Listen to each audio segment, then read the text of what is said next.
Today's Productions, where I'm joined some very lovely guests that I'm going to let them introduce themselves right now because I've never met any of them ever before and I have no idea who they are. Please. Who wants to go first? I'm not going to. I'm Mike. I'm a contributor over at Bleeding Fool, and I'm also the editor and co-author of Stephen Walton's The Phantom Menace Project, and been a member of the community for a couple of years now. Thanks for being here. We appreciate you being on the podcast. Thanks for having me. Miss or Hoff? Hey, I'm Hoff. I have none of those credentials whatsoever. I have no credentials. I just like to have fun and talk to my boy Vase here. We do a weekly show called The Weekly Showcase with Hoff and Vase. Yeah, don't start rhyming, Vase. That's us. Clickety clack clack. We have our fun. Anyways, I also just do some videos on things that I find interesting, and you can find me just search Hoffcast or something like that. Thanks for having me on, Vase, and hello to Miss and Mike. Glad to have all of you here. Thank you. Miss? Hi, I'm Miss Sarcastic Nerd, and everyone calls me Miss, and I'm just here to drink stuff on camera. Oh, same here, actually. Okay. Cheers. I'll take a sip. All right. I got my Terminator cup. That's what the stream is actually about. Sipping things out of cups in front of people. No, there is no specific direction that we're going with today on this stream. I just kind of wanted to get into it and talk about some Star Wars or some random nonsense. Before we got on, Mike, you mentioned something that Doomcock said today, which I'm always interested in hearing what the Overlord has to say. Well, it's not necessarily my news about Doomcock. What's happened today is that an article was released through the Access Media from at inverse.com.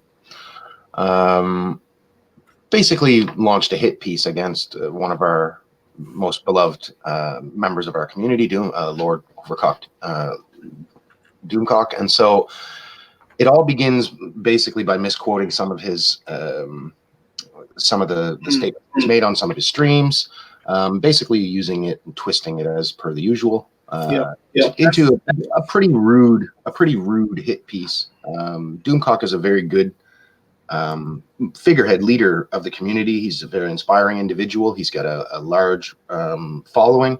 He's well respected in our community and elsewhere. And I think we were talking with Iron Wolf the other day, Iron Wolf 1970, saying that we must be going in the right direction if everyone seems to be freaking out more than they were last year. So to be attacking someone like Doomcock, who has a very, I consider them to be a little bit of a more cerebral kind of a crowd. They're a more family-orientated crowd. To pick that particular aspect of our community out for attack, to me, is a sign of desperation. Absolutely.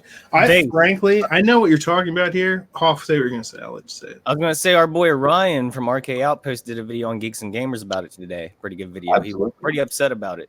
I'll have to check that out. I think I saw that. I didn't get a chance to look at it. But I thank you for telling me that, Hoff. Everyone should check out RK. He does great stuff. He's had us on his channel. He's been here. He's been on Hoff's our show. Friend of the showcase. He is a friend of the show. We've showcased him. I don't know. what Mike, you were saying about Doomcock and everything, I have definitely noticed it. I've noticed now, like, it used to just be the clickbait articles were literally hit pieces just on the general fans and stuff like that. Now we've got two different kinds of things coming out. This is fascinating to me, frankly, as like Rise of Skywalker is coming up. We've got hit pieces on the general fans. We've got like pieces that just try to, say, hey, don't worry about it. It's going to be great. I did a whole video on it on the piece that pops up everywhere. It's like J.J. Abrams says that the Rise of Skywalker did not derail that the Last Jedi did not derail the Rise of Skywalker. And it's like, derail means that he couldn't possibly make another movie after it. All he's saying is it didn't screw it up in such a way that I couldn't fathom a way to make something. that's not a compliment, but everyone's posting this as like, it's going to be great. Come to the theaters. Don't be worried. And now we have articles coming out that say, hey, that this Rise of Skywalker might not make as much money, which is amazing to see ahead of time from the same kind of sites that at this point usually would just be like taking out hit pieces on the disgruntled fans. But the difference here is the disgruntled fans are a legion because of The Last Jedi. And they still won't admit it, like, and just be like, okay, that was literally the problem. And we're trying to do better. If they said that, I'd be like, I wouldn't personally trust them, but I think it would go a long way. A lot of people might. They'd be like, oh, they're actually acknowledging it. But to do that, then they'd piss off all the people that they've been using as a smokescreen. The people that are like, we can attack these people because anyone that doesn't like the movie is a racist or a sexist. Haha. But if they say we were wrong, then all those people were illegitimately attacking people based off false knowledge. So they have backed themselves into a corner. Yeah. Well, see, it kind of what you were just referring to there, it kind of reminds me of some negotiating tactics between labor and management that you hear about sometimes. And some of the suggestions and advice that are given to people going into these things is, if you have some things that you're looking for, some requests, some desires, or some, immovable positions, you're going to have to go into the negotiation going over the top of asking what you want or need, because you're going to be forced to negotiate and you're going to lose some of those requests. So if you go into the negotiation too shorthanded, you'll negotiate everything away that you want.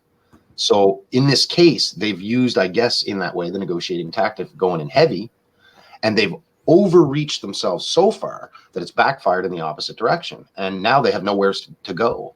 They've put themselves out there so far that how do you pull the fishing line back when it's spun itself off the reel? Yeah. Yeah, and that's why you see things like in their current marketing campaign, like the way that they're marketing this last movie. They're not saying like it's the conclusion to Rey's story or conclusion to Kylo's story. They're not saying anything like that. What they're literally putting in bold words just in the trailer, like they're taking time out just to put this every generation. They're like, okay, so this is generation. The saga comes to an end. You're talking about the Skywalker saga. They're literally trying to guilt people into seeing it just because it's the end of the Skywalker saga. Well, wait, weren't you trying to use this as a way to move forward with your characters? What a reeking act of desperation that you now are trying to like, and then to tell me as a fan, hey, you need to come to this because we're concluding the saga, and I'm like, how do I? It's the same it's the same appeal to nostalgia that got us into the seats in the first place. And I mean, I'm a little bit older than some of the other community members, Generation Xer type of guy, but we call it back in the day. I mean, Lucasfilm created the concept of label slapping, and that's what got us into the seats. And after Force Awakens, we were a little confused. We got into the seats and we were thinking, okay, well, this seems interesting. All right, let's see what you've got. And it's basically we've bought a can that has a Star Wars label on it, and we opened it up and we're like, that's not what's inside here. Yeah. And hey, something that's relevant. I saw a picture of a new toy from Rise of Skywalker online the other day, and it was like Poe's new X-Wing or something like that. And it was like in the style of the old toys that came out originally, like in the 70s. Like it was in that exact same kind of style and box. They're trying to get people to and the buy title stuff. Rise of Skywalker was in that same kind of style and font. It was just like, oh my god, sick. They bought it for the purposes of marketing or selling. They bought it to be able to sell it. That's why they wanted it, to make more money. It was an investment. And now, no, there's not. And here's the thing: all they had to do was give people what they wanted. Like, look at me.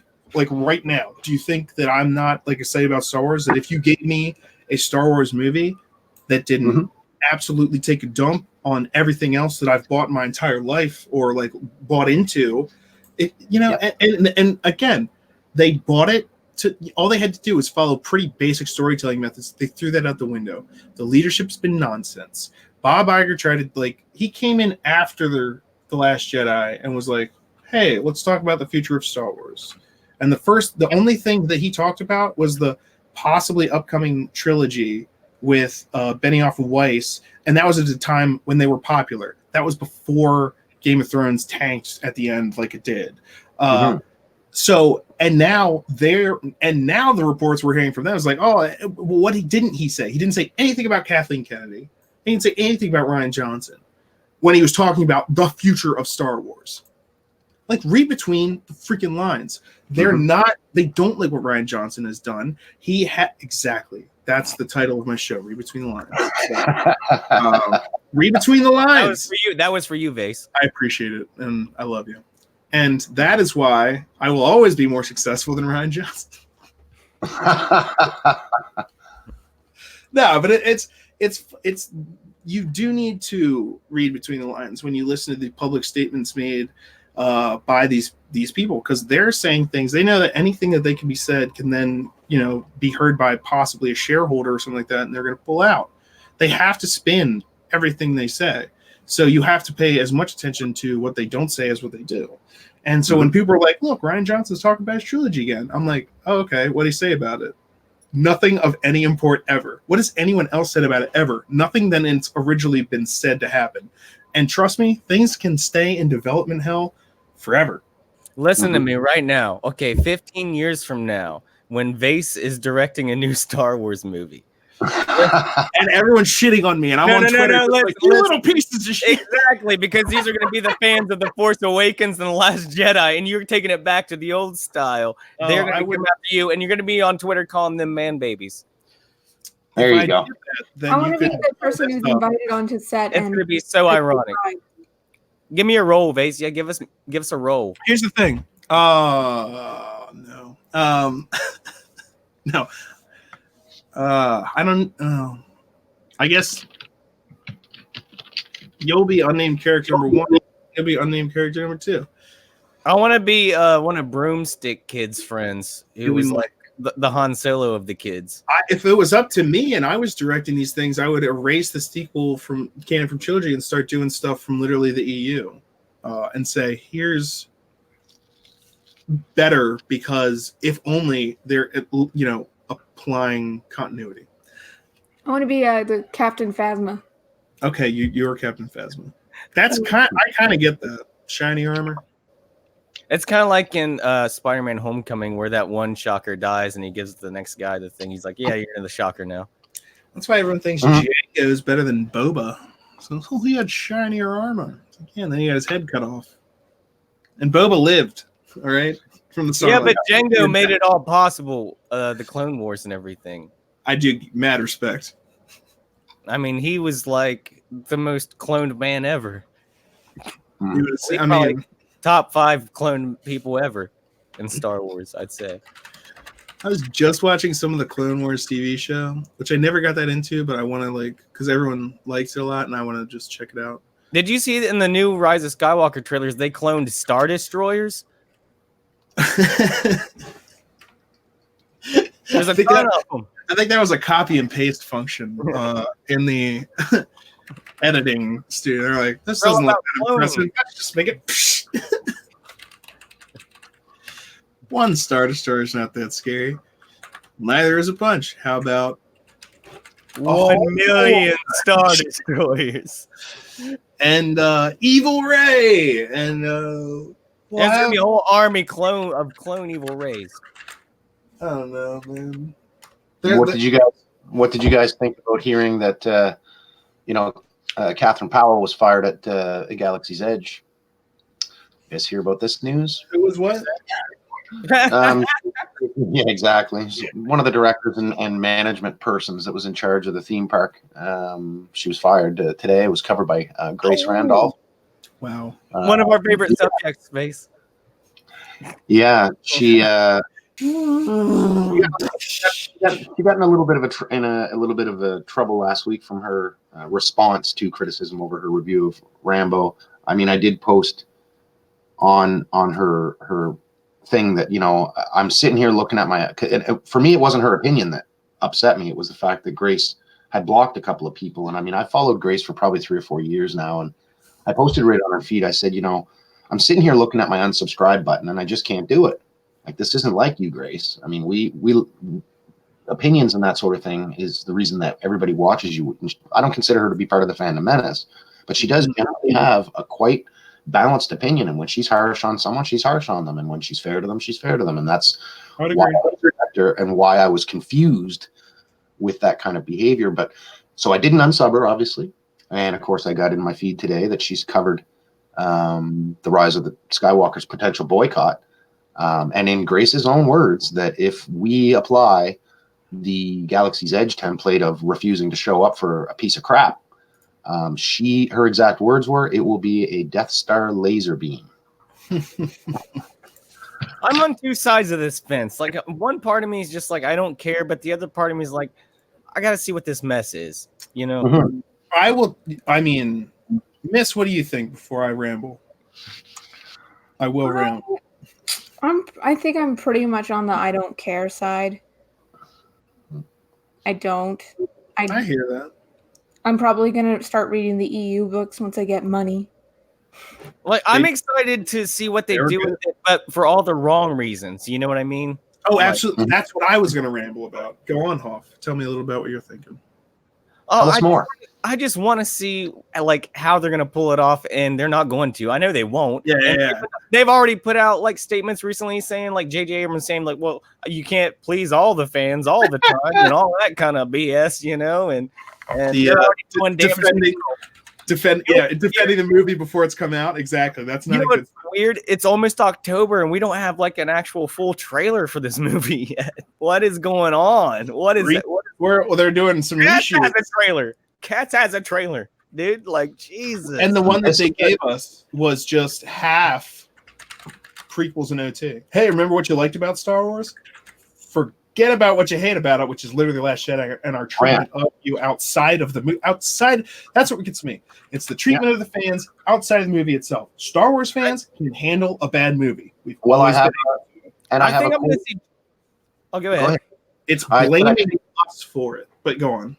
Oh yeah, I have a quote that I'm just breaking in to support your point of view because I have a quote from one of our fellow community members that goes exactly along that line. He received a nasty, obviously in the Twitter sewers, from a unnamed SJW type who says, "I think McDonald's food has gotten shittier. As a customer, I'm going to demand that they make it better." And of course, my good buddy Thor says, "Well, go for it. Thumbs up for that. That's your right as a consumer." And when McDonald's replies, you can expect a professional answer from them. They won't tweet a picture of someone's anus at you, like Robbie Bunghole at Marvel, or working on Goddess Mode had done for Ethan Van Sciver last year. So, they'll be polite and they'll be receptive to your criticism, even if they don't really listen to you, even if they really don't apply it, they will be polite to you. Exactly. Mm-hmm. You're absolutely right, and that's the thing. I make stuff for YouTube and I make other things for other, and I make car parts for the working. Well, the thing is, when people come to me, and it was something that I had to get over very early on, like in learning how to take criticism and stuff.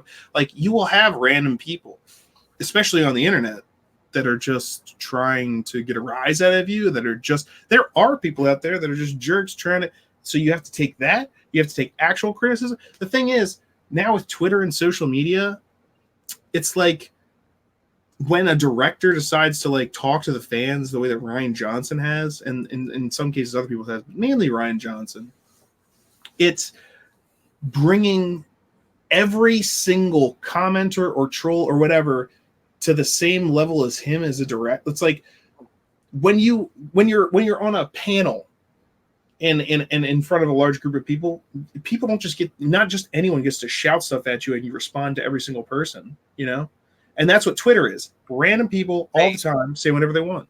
Vase, I have a something on that same kind of topic that I'd like to say, that I am very surprised the way I feel about it. As much as you were saying, like, celebrities and directors or whatever, actors attacking people on Twitter and social media, and as stupid as that is, and I think that's one of the biggest problems, because let me tell you this, as dumb as that Batwoman show looks, the actress is like on record saying like some pretty cool stuff about, she's like, I know a bunch of people probably won't like this direction, that's fine. I mean, and she didn't say it in like a F you kind of way. You know what I mean? She's like, we're just making a show, and some people might like it, some people not, and that's fine. That's that's way better, you know? Yeah. Hey, that kind of actually brings up an interesting point with like actors and the fact that they're playing a role, and then people get angry at the actors. Like when it comes to like The Last Jedi,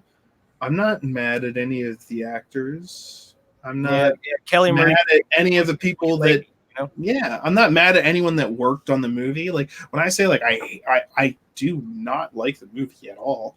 I guess I can give some there's some. I mean, technically it's pretty well done. Although again, some of the fight scenes are. But well, I just saw a quote from George Lucas earlier today that he said that there's a lot of movies that look bad that he loves, and a lot of movies that are beautifully shot that he hates. Now, and that's a really good point because he said that The Last Jedi was beautifully shot. Exactly. That's the thing. When asked what he thought of The Last Jedi, he said it was beautifully shot. I see people all the time taking that quote, and it's like Mike was talking about earlier, taking things out of context. It's easy to make something look what you want to look like if you just take it out of context. Here's this, and I'll frame it with this. Oh, that makes totally sense. Unless you actually look at what this was in the first place. So people just all over the internet are like defending Last Jedi. It's like, hey, if you don't like the sequel trilogy, guess what? George Lucas did. He said it was beautifully shot. And then it's like, well, look at his whole quote on how he actually thinks about stuff. I'm going to take that out of context and edit that Vase. Yeah. That's where you were doing the voice and be Feel like, that's free. you. I would love voice. for that to happen. Because here's the thing. Last Jedi. If people start mocking me in that way and then it spreads, people are going to be like, let me find this original guy. And they're going to be like, this guy's so amazing and handsome and well-spoken. And constantly drunk. He's got to go. Bye. Wait, what? Oh, is in the chat? Oh, Mike's got to go. Yeah? Oh, yeah. No. There, Mike? Oh, no, I'm there here. it is. Oh, I Was thought that- you had to go. Yeah, that was for. Oh. No, that was for conversation. Oh, I love actually. Yes. But anyway, Mike, you don't have to go, or you do? Does anyone have to go? No, I don't have to go. Oh, okay. Sorry, I thought you said Okay. you had to go. I misheard. No worries. On to the like what you were saying a little bit earlier. And actually, can I? But right before you say this, Sure. I love this quote, and I did a whole video on it, and the whole article that it comes from is really interesting because it's an interview with J.J. Abrams just about J.J. Abrams, and this is just one of the topics they talked about because most of the quotes you get from him about Star Wars are like when he's on a red carpet or something, or when he's like at a Star Wars or a Disney event. This is them talking about him. And Absolutely. I'm J.J. Abrams, and I'd like to talk to you today about J.J. Abrams. Yeah, well, that's the thing. He's not talking about Star Wars or Disney, only if that comes into the context of how he relates to it. And so this whole article is very interesting. I did a whole video. I did a read between the lines thing on it. And I said, you got to look at this. You got to really look at what he's saying here. But I want to let you talk, Mike, because I just steamrolled you. So I apologize. Oh, no, that's okay, because I was actually going to refer to your article or your coverage of that, actually, because that's why I brought it up again, because I thought you had made some really good points in that. And that whole reading between the lines thing, I mean, this particular section of that is actually very telling if you really, really, so our movie was not just following what we started, it was following what we had started and then had been advanced by someone else. What that means is I began something and somebody fucked it over. And now I have to fix it. But he can't say that, can he? Right? No, it's just on a certain level, you have to realize these people are talking in public. You can't just screw over another director, whether they deserve it or not, because it's part of a club you're in. You're all directors, and you just start talking shit about it. Like, there's a code, kind of.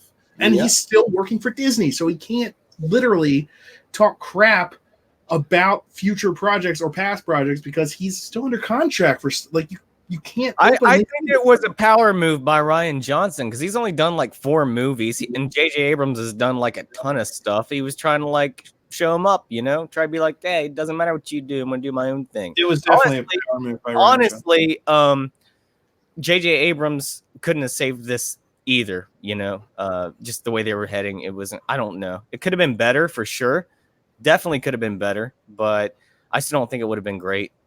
under any So circumstance. you think Hoth, there's a little bit of the Brie Larson ego in Ryan Johnson a little bit, like I'm not going to be the next Tom Cruise. I'm going to be the next me. Absolutely, yes, 100%. It's that same mentality, and they both act the same way. They're almost like the same brain in different bodies. It's Brie crazy. peas in the pod. Yeah, I Brie think we're calling him Brian. There you Brian go. Johnson.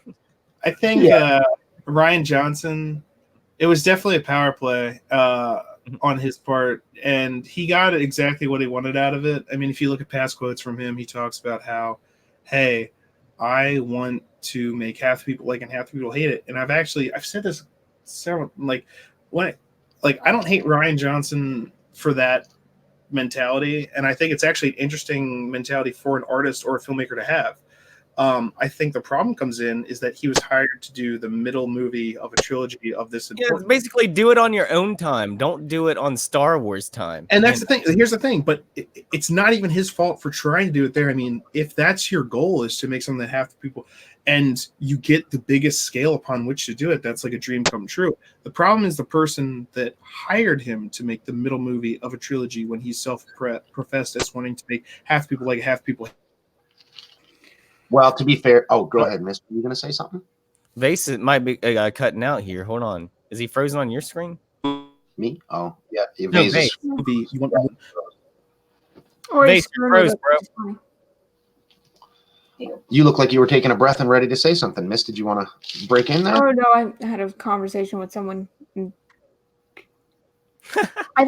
We've had this conversation about The Last Jedi and The Force Awakens so many times that there's like Vase, did you know you were froze for a good while? Yeah, I figured it You're out. back now. You're back now. I do have that conversation a lot. I mean, I think about it a lot. it's so easy to fall into this conversation about The Force Awakens and The Last Jedi and what was wrong with it, what wasn't wrong with it. Because we've talked it to death. Well, what topic would you like to talk about? Do you know whose channel you're on, Miss? The man who talks it to death. It is like something that I talk about, because people try to put the topic to bed by saying exactly what you just said. Hey, can we just get over it and look forward to the next movie or whatever? I know that's not what you said, but that's what people say a lot. And I'm talking about recent. I mean, like there's the thing that we're talking about is something that's ongoing. And sometimes you have to look at the pieces to find out where you actually are right now. You can't just burn the past. You have to look at, hey, where did we come from to get where we are right now? And that's kind of what we're talking about. But if you want to talk about something else, I totally understand. What would you like to talk about? Absolutely. I was just saying, that's why I'm not saying anything. Oh. Well, then, because he said, do you have anything to say? And I'm like, no, I pretty much agree with what everyone else is saying. Right on. I would also do the same thing, but like this is if you started talking about a subject that I didn't have anything to say something on, but I agreed with you on, I probably wouldn't talk, but I can't guarantee that because I watched a video earlier where I guess Bob Iger has a book out now. Yes. I think it was John. Was it John Talks or Nerdrotic? It was Nerdrotic, I believe. Yes. It is the longest title for a book ever. And yeah, he basically talks about how George Lucas didn't like any of the crap. He didn't want to go to the Force Awakens premiere. He had to be coaxed into it. They probably had to be like, hey, George, there's going to be Twinkies there. It's to come back at the Twinkie, remember? And I sold it already. You gave me the money. Leave me alone. Yeah. Now tell everyone that you liked it. Now tell that wasn't part of the deal. They had meetings where like George Lucas wanted them to use his ideas for the sequel trilogy, and they went to the meeting. They're like, yeah, we're not using any of your ideas. Sorry, bruh. And then they wanted him to sign this non-disparagement agreement where he couldn't say anything bad about it. But he was like, just trust me, I won't say anything bad about it. So he didn't sign it. Now he's been saying bad stuff about it. He's a smart guy. Yeah. And Iger even says they put a snaky on him. Yeah. Iger even says in some of the sections that I've managed to get to, referring to that meeting, he even kind of apologizes that maybe he should have given George a heads up of what the tone or at least the context of the meeting would be, so that he wasn't so surprised and felt so betrayed.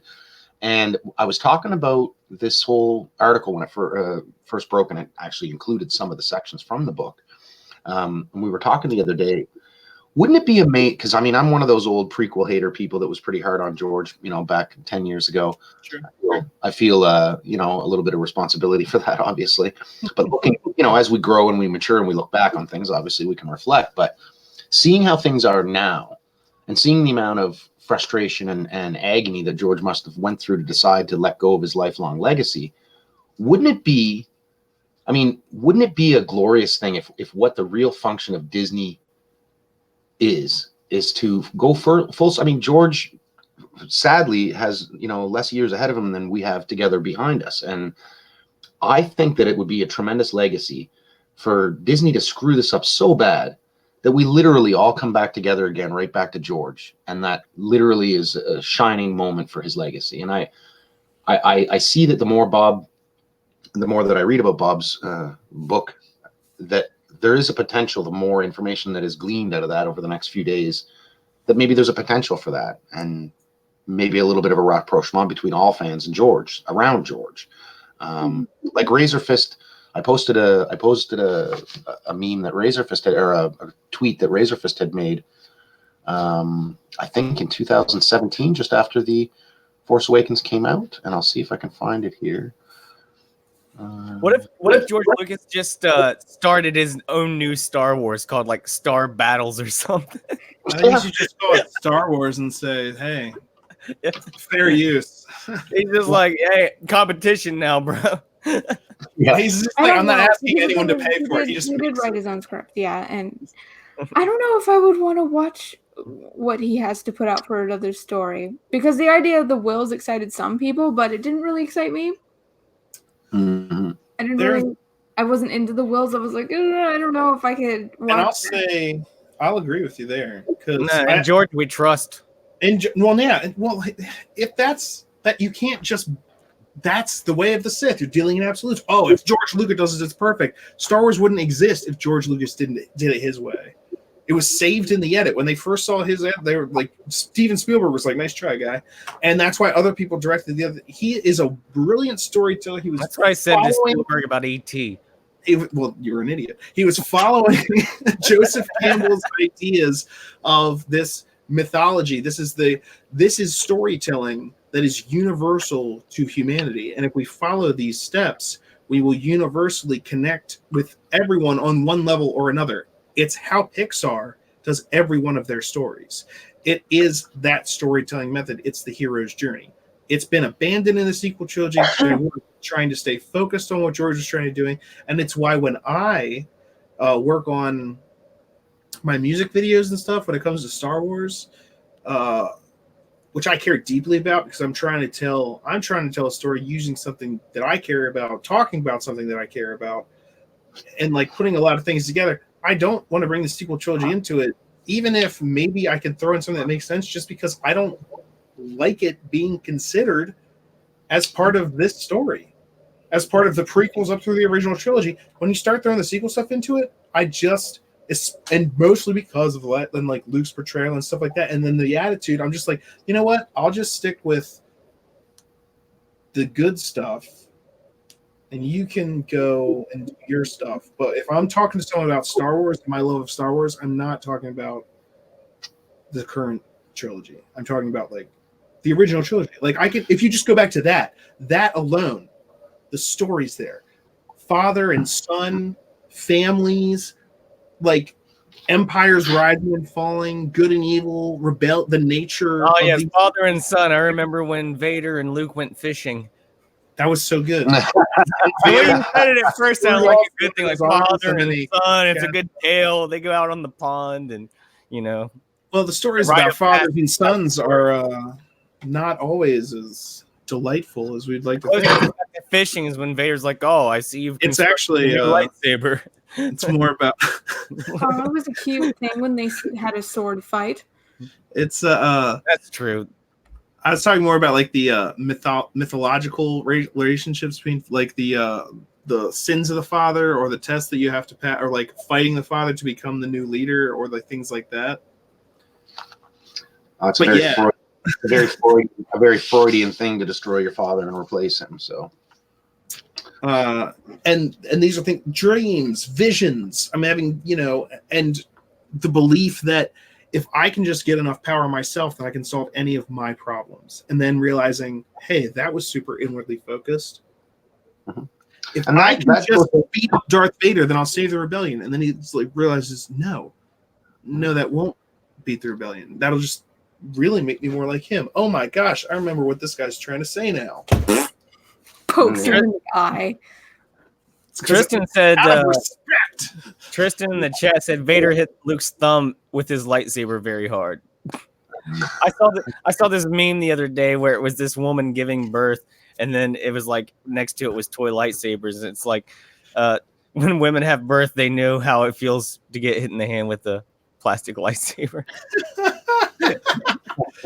How horrifying. I had a chuckle. I thought it was hilarious. And that just reminded me. At some point, someone said something about the title of the show. I apologize. Some burps. Someone said something about the title of the stream. It's like, that's very interesting. So that's a Tatooine Titty Twister. And where I got that from was Aeronauts. They did a whole voiceover thing. Yeah, it's called like Jedi Party. Look it up. Aeronauts Jedi Party. I think it's hilarious. They redub stuff. And at one point when Obi-Wan and Qui-Gon first show up in the Phantom Menace to like the droid ship, when they first show up, that droid that's there is like, can I get you guys started off with anything? How about a Tatooine Titty Twister? They can be dirt bottom.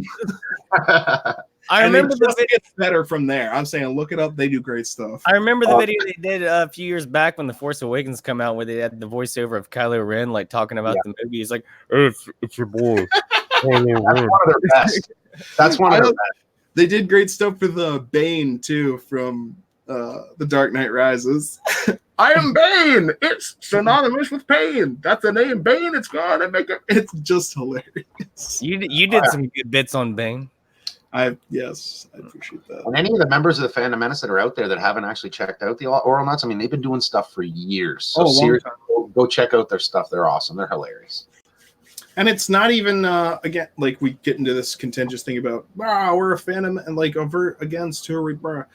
It's all made with like just a love of Star Wars, but also a great sense of humor. Oh, absolutely. Yeah. I think anyone can enjoy that. Oh yeah, for sure. If you have at any point a sense of humor, unless you're just like, how they took the movie and dubbed it. No, you shouldn't go watch that. Don't go watch that. I'm seeing something here. Mike, is this? Oh, yeah, that's something that I had posted today. I was rebranding some tweets and preparing stuff for the Phantom Menace project. And of course, I ran across one of these from Razor Fistpack for The Force Awakens. And he has predicted things, politics, social issues, tons of things that Razor has commented on. And he said sometimes when he says, mark my words, I am telling you, because he knows, I don't know how he knows, but this here is a beautiful, beautiful tweet from April 2017, Mm-hmm. And it's true. And there's another, in one of his videos, he says, by the time Disney is well on their way of destroying Star Wars, you fans will beg for George Lucas to return. I'm just going to read it out loud just in case anyone is not going to be watching this and going to be listening. It says, said it before, allow me to repeat for posterity. By the time Disney is done with Star Wars, the prequels will look like Lawrence of Arabia. See, I disagree. I didn't think that movie was that great. Why'd they have Jake Gyllenhaal playing an guy in the Middle East? He was. It was okay. I mean, I see what you did there, Hoff. For anybody that doesn't know, he's referring to a video game movie by Jacobs Gyllenhaal. That's good. Yeah, What do you mean Pearl Harbor got bombed? I thought that movie made money. Oh. Shit. Which is actually a joke ripped straight from the movie The New Guy. But, I haven't seen that in years. DJ Qualls. Do you have any idea what the penalty is for stealing another man's horse? Death? This isn't Iraq, son. But there's a hefty fine. You ever had your manhood right angled in front of the whole school?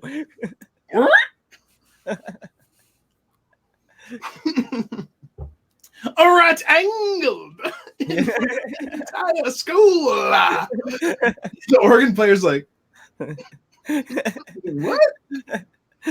So no, that wasn't a tangent at all. We meant to talk about that. And welcome Shellback, the man with a shell on his back, or the shell with a man inside of him. We're not sure. I feel like shellback is a racist term towards tortoises. No, man, no. Okay, it is a specious term. It is a distinct title, man. Okay, just making sure. Just making sure. I missed. I didn't know if I could say it since I'm not a turtle. I missed. And you know what though? Your interview. Oh, I'm sorry, miss. I didn't mean to. I missed your interview. Oh, that's okay. I liked the video, but I was going to bed at the time, so I just popped in. So did Star Wars Explained. He missed that shit too. he had time to block my ass on Twitter though. I bet he's got a good explanation. Yeah. Because he not wearing that slave bikini Leia freaking slave Leia bikini. He ain't. I have a tweet for that. Why did he block him? I'm still scrubbing my eyeballs from that. Yeah, you're welcome. Yeah. I mean, it would have been one thing if he would have, had like a mischievous little look on his face, or a little silly look. But no, he's just laying out there all like like Burt Reynolds, for Playgirl or whatever it was back in the day that he did, nah, dude, no, no. And you looking at his wife, holding on to the chain, right? With the Jabba hat on, and I'm like, something tells me that this isn't the first time that they've done this. No, it isn't, and I've got the tweet to prove it. See, there's a whole gang of them. Yeah. What am I looking at again? Yeah. That's the most accurate statement that's made all day. Male feminism as exemplified by Star Wars Explained. Mamas, don't let your babies grow up to be soy boys. And then it's just a picture. That's Photoshop, right?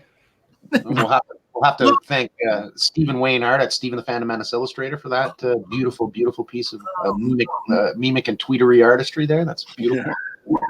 Mamas, don't let your babies grow up to be soy boy. And now the only question I have is, do you know that song because you know it, or because you watched The Ranch or whatever on Netflix? Don't. Just the ranch. Don't let them work for Crazy KK, or they'll end up like Pablo Hidalgo. Hey.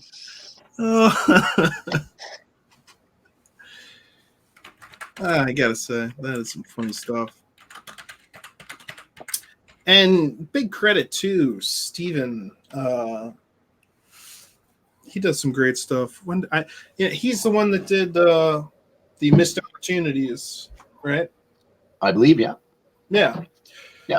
He did that, and that really blew up because Mark Hamill retweeted it. And then I thought this was hilarious because, you have all of the people that are the same people that are we shouldn't ever bully anyone, and we need to be accepting of everyone no matter what, and don't be mean. Be nice, okay? Try and accept people for who they are and understand where they're coming from. We have to consider everyone's opinion all the time, no matter what, the smallest down to the smallest. Mark Hamill retweets something about wouldn't it be cool if we got all these people in the cockpit together? And they're like, you old son of a bitch! Nobody wants to see your old ass out on an adventure. You stupid, shut up. You know, you're just a Nazi. That's what you are. And I'm just sitting there like, I'm just like, those Shellback. those are the same people that are against bullying. Okay, you're just nuts. Screw you, old man. You don't care about anyone. Your movies aren't any good. What do you care?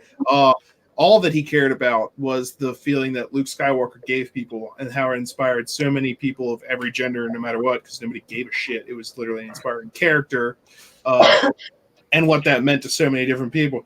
But then to have it shat upon and destroyed, so much so in the movie that he didn't even say that he was playing the character of Luke Skywalker. He said to him he was playing a different character. That's how much they fucked up. I'm sorry, miss. That was right back to how much The Last Jedi saw. I can always do it, though. Hoffman is. I know. It is your stream, man.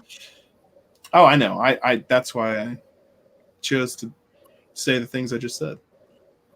I just think it's hilarious and ridiculous. And from reading some of the EU just now, one of the common complaints or like defenses that everyone says about, you know, the current stuff is like, oh, you're just mad because Luke wasn't this invincible, blah, blah, blah, blah, blah, blah, blah. And I was like, I didn't care. I don't care. I don't care if he's invincible. I don't care. I just want his story to make sense, and it doesn't right now. I like how that's so far-fetched. I like it's how it's so far-fetched to want that. And even then they say it is his story. They're doing it correctly. That's how it was supposed to go. He's totally not completely destroyed in front of your eyes. And who would know better than Mark Hamill? I've said this before, but I'll never stop saying it. It's the same level of arrogance is shown by Rian Johnson when Mark comes to him and says, "Hey, this isn't the way that this character works. I know. I basically am this character." That's like when Mel Gibson, when shooting The Passion of the Christ, he's like, "I'm making a movie about the end of Jesus' life." And Jesus came down from heaven in the second coming and was like, I'll be in your movie and I'll play the part of myself. I just have a couple notes because I know how I would act and how I did act, and that's not me. And Mel Gibson would go, I'm the director. Yeah. No, Jesus. No, Jesus. That's okay. And then he wouldn't even believe I got it, Jesus. He'd be like, you just fucking Jesus. Go play the role and drink some milk out of that Galilean fish monster, which I've created because I decided that's who you are. Oh my God. And after he did that, and then the sea cow was like, like, really? It's like, and Ray's like, really? And the audience is like, They really? just showed us a sea cow orgasm right there. Like, what the? It's Awesome. like, get it? He's drinking some milk. No. That's our Luke.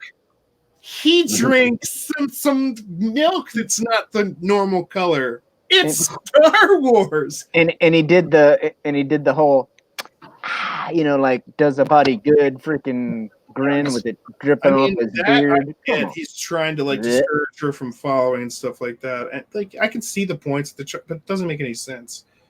None of it makes any sense. And the throwing away of the lightsaber. Gosh, and the reason I talk about The Last Jedi and I bring it up and I keep talking about it is because when you look at Star Wars as a whole and the storytelling and thematic elements that they're using, the big key issues and themes, like what is a lightsaber? That's like Excalibur being handed to King Arthur. King Arthur is, yes, important in his own right, but doesn't he also, this is your, it's a combination of like the Force and this different stuff. So when you get this lightsaber, which represents like all these different things, and you throw it over your shoulder, at first I was interested. I was like, maybe they're going to have a really good reason for that. Like he's moved beyond the lightsaber for some reason. Like maybe there's going to, no. The only reason that lightsaber throw is in the movie is because of subverted expectations. You weren't expecting that, were you? And that's the whole movie, and that's why it sucks. The lightsaber throw in Return of the Jedi, that's hugely important. The lightsaber throw in The Last Jedi. When he threw that over the cliff, I'll admit I let out a chuckle, like a lot of the other members in the audience at the time. But then, like, oh two and a half seconds later, I'm like, wait a minute, what? That's when I walked out. Yeah. Oh no, I stayed for the whole damn thing because I mean I'm a frugal mofo. I'm gonna get my money's worth. Oh, me too. But, I went to the lobby after the lightsaber toss and told the manager quietly in the corner, I would like my money back, please. But I got, dude, I swear, after that movie was over, I was trying to process it all, right? I was trying to process it all, but by the time I got to my car in the parking lot, I wanted to throat punch a baby. Okay, that's how freaking That's pissed not off the correct response. Yeah, well. Okay, disclaimer.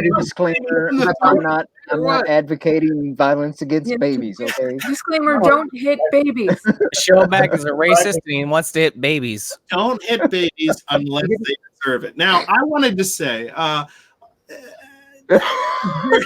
interesting that I had a similar thing. It was like when you got to your car in the parking lot. For me, like when I saw it, it was a double feature. I watched The Force Awakens right into The Last Jedi, and let me tell you, that's a nightmare. And I sat through the thing, and at the end of it, I'm just sitting there like, it was like trying to process it and just being like, for real? Like when it was over, I was like, the whole time the movie was going, I was waiting for something to justify the movie, and then it ended, and I was like, for real? And then everyone was silent, and it was me and my best friend, and we walk outside, and we finally get to our cars, and we haven't said anything. We're not like, what do you think? Or, that's cool, or nothing has been said. Everyone's silent. They're silent. From Star Wars fans who are going to a double showing midnight of opening day. And we get to our cars, and he goes, all right, well, I'll see you. And I look at it, he was like, well, what did you think? And I was like, I don't think I liked that. And then we got in our cars, and it was only later once did I realize exactly how much I did, because it was impossible for me to conceive going to see a Star Wars movie in the theater and having it be that offensive. And then they said, I kind of want to hit a baby. And I was like, I just find me one that deserves it, and I'm in. Well, he said throat punch. And the thing that is, baby tried to steal my car. The thing is, I mean, other than it, giving you the urge to commit violence against helpless human beings, it didn't explain all the questions that we had left over from number 7. Well, and so therefore it number 8 ruined. Not only was it a shit show, but it ruined the previous one for not freaking. Look, I didn't expect it to answer all of the questions from 7, but I expected it to build on those questions, or at least maybe answer a couple of them. Still don't know how Anakin's lightsaber, Luke's lightsaber, got to Maz Kanata's castle. Still don't really know where the First Order came from. I was hoping to learn a little bit more about that kind of thing in this movie, and that's why people were excited about it. And then Ryan Johnson was just like, hey, don't care, just put the kibosh on all that and end it all right away. And I think it's yeah, you're absolutely right. And that's part of the main problem is like this trilogy, the saga stories that they're telling, no matter what you might think of the movies, all the other ones progress one to the next, and they made sense going forward, and it connected to all the rest of the movies and didn't break anything within the story they were telling. The Last Jedi does not follow those rules, and it tries to say that's like what it's special about. And I'm like, you're like at the finish line, and you're like, I'm gonna turn around and just start shooting people and being like, hey, look at how I'm gonna like what are you doing? And now Mike, you've put up a thing here. Can I put it up? Is that yes, Vase, I do have to go. Miss, I thank you for being here, and sorry that we're ragging on The Last Jedi. Oh, it's fine. I had fun despite all that. Good to see you again, Miss. Bye, guys. Bye. Hey, have a good night. Okay.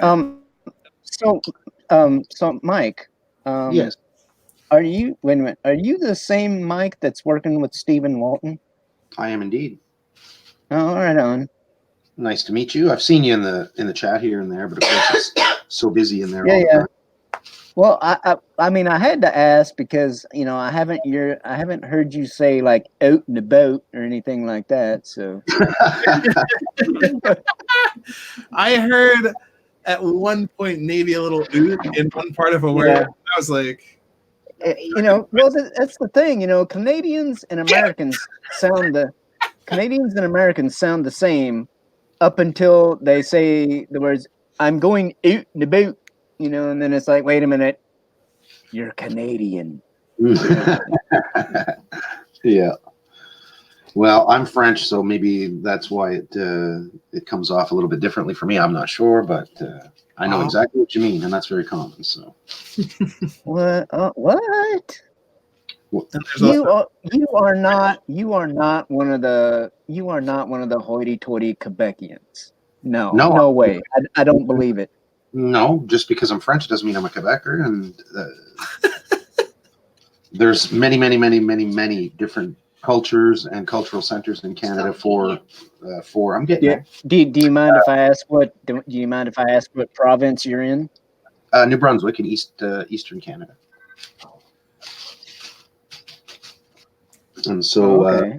in the region where we come from, because you're obviously from down So south. Nova Scotia and the like. I don't know. Right I'm trying around to that. remember my geography and stuff. Yeah, Nova Scotia, the Maritime provinces, Nova Scotia, New Brunswick, and Prince Edward Island.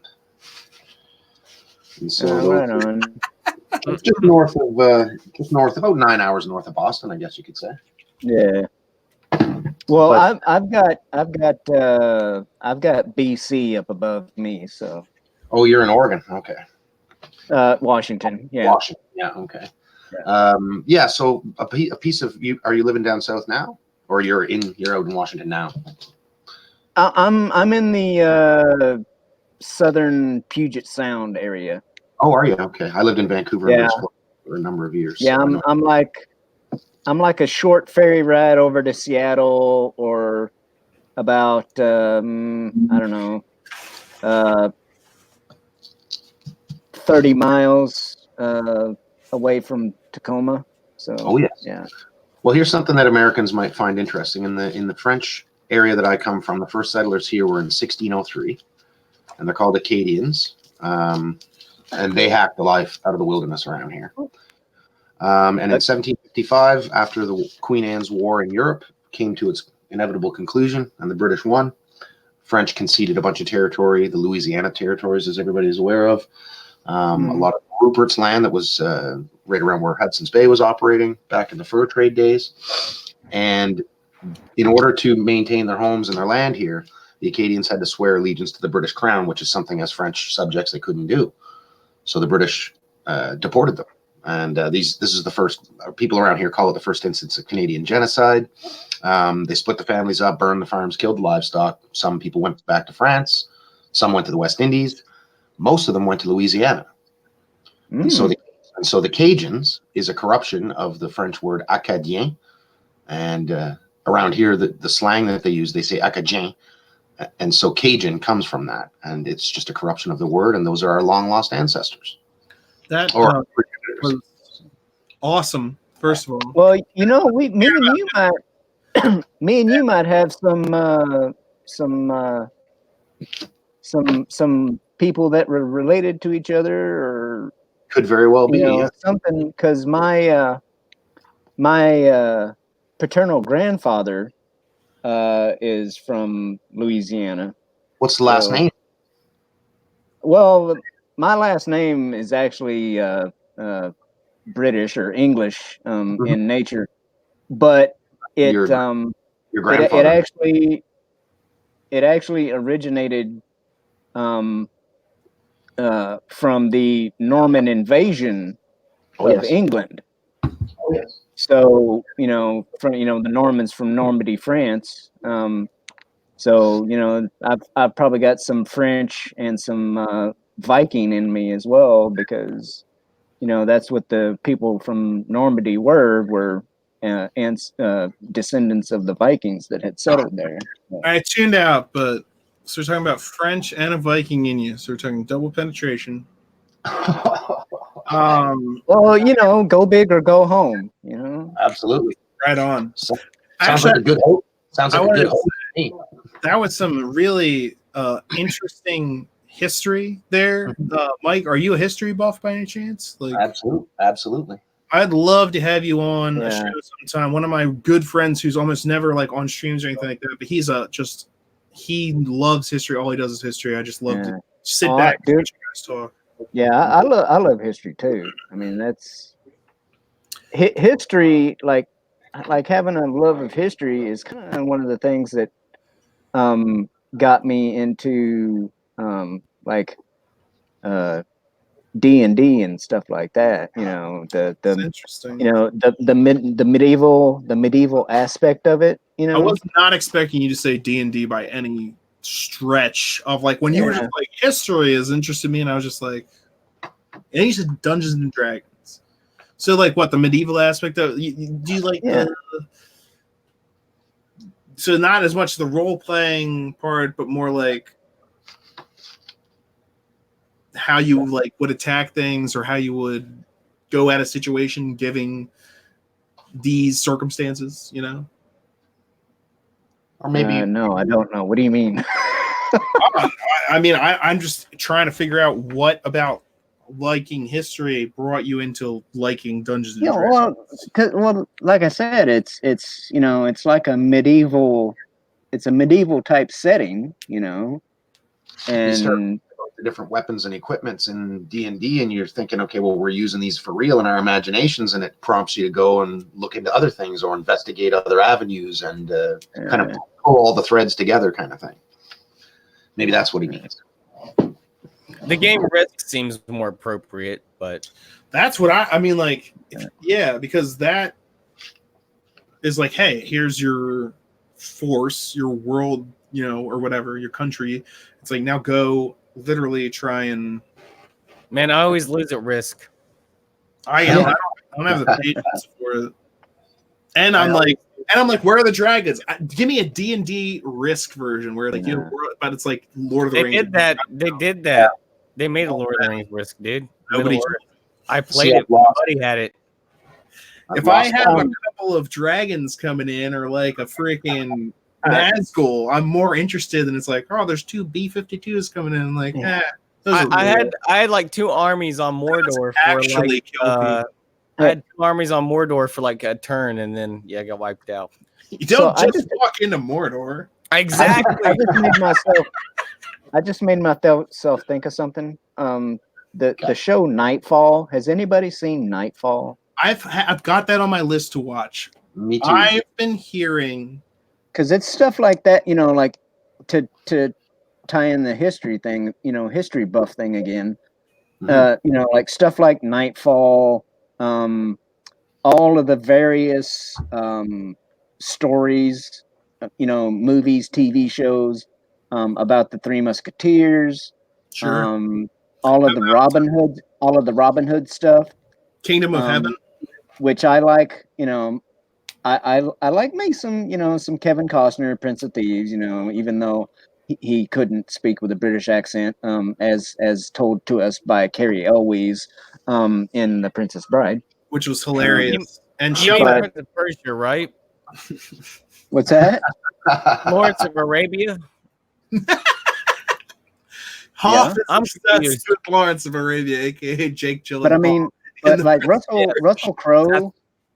Russell Crowe's version of Robin Hood, I actually liked the best because it was historically accurate.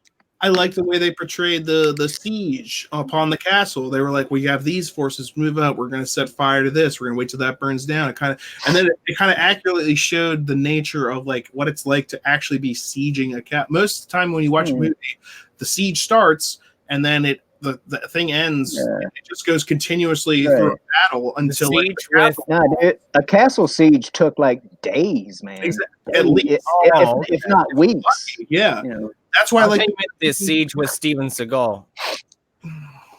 God damn it. Only if Erica Eleniak jumps out of another cake. You know what I'm saying? Yes.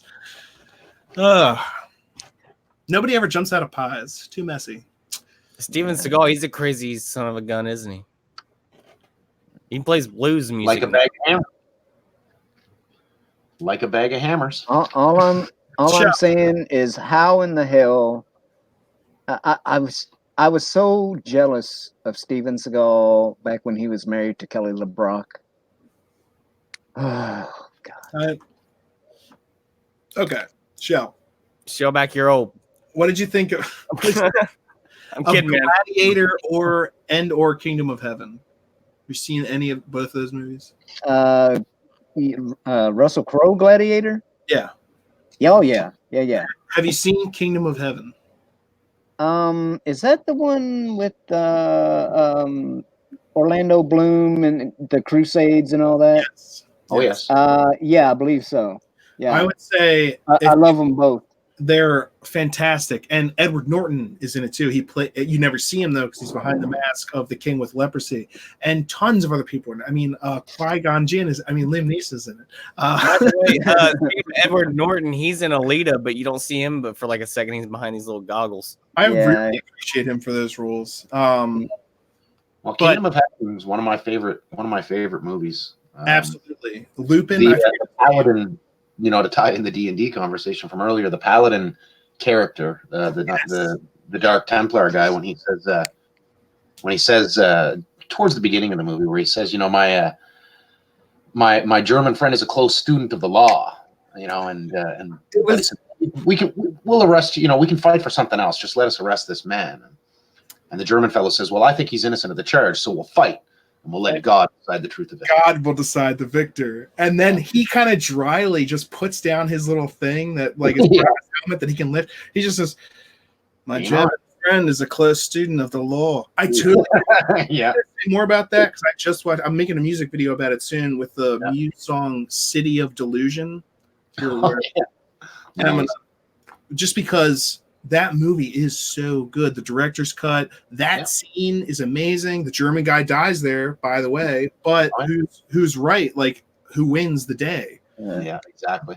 And that same character, he says another thing later. Once they actually get to Jerusalem, they re-meet up. The character of Orlando Bloom talks to this guy again. It's after his father has died, and he was going to Jerusalem to try and find forgiveness or solace. Spoiler alert. Whatever. And he says, it's been out for years. Get over it and go see it. Just kidding. Yeah, I know. He says, God does not speak to me, not even on the hill where Christ died. I am out of God. God doesn't care about me. He doesn't want me. God doesn't talk to me anymore. Yeah. God doesn't talk to me. And this guy goes like, and he's a priest. And like, there's literally a line in the movie where one of the lords back in France goes, a monk should be a monk, and a warrior, a warrior. You say a warrior, but you won't drink. And he's just like, and it just shows you how like backwards half these things are. But this guy's looking for, and so he's like talking to this guy, the one guy who's still there to counsel him before he too dies later. Spoiler alert. But he says like, you know, I'm like, I'm not a good man. Like I'm not. God doesn't speak to me. I'm out of God's grace. And he goes like, I haven't heard that. And he goes like, he says, either way, I've lost my religion.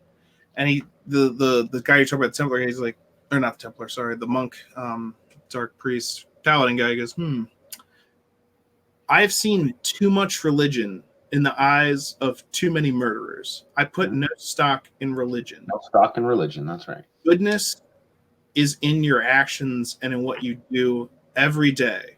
What God wants is here and here. Yeah. And every day, by your actions, you'll be a good man. And I use that, to be honest with you, that is such a powerful moment in that movie. I've used that with my 9-year-old boy, a version of that where, you know, I've tried to teach him, you know, every day when you wake up in the morning, you have the choice. I'm going to be a good man today or a bad man today. And that's your choice. It's not about God or this or that. It's about what is the right thing to do. Now, you can say, God wills it, which they say over and over to justify the murder and the harm, this, that, and the other thing.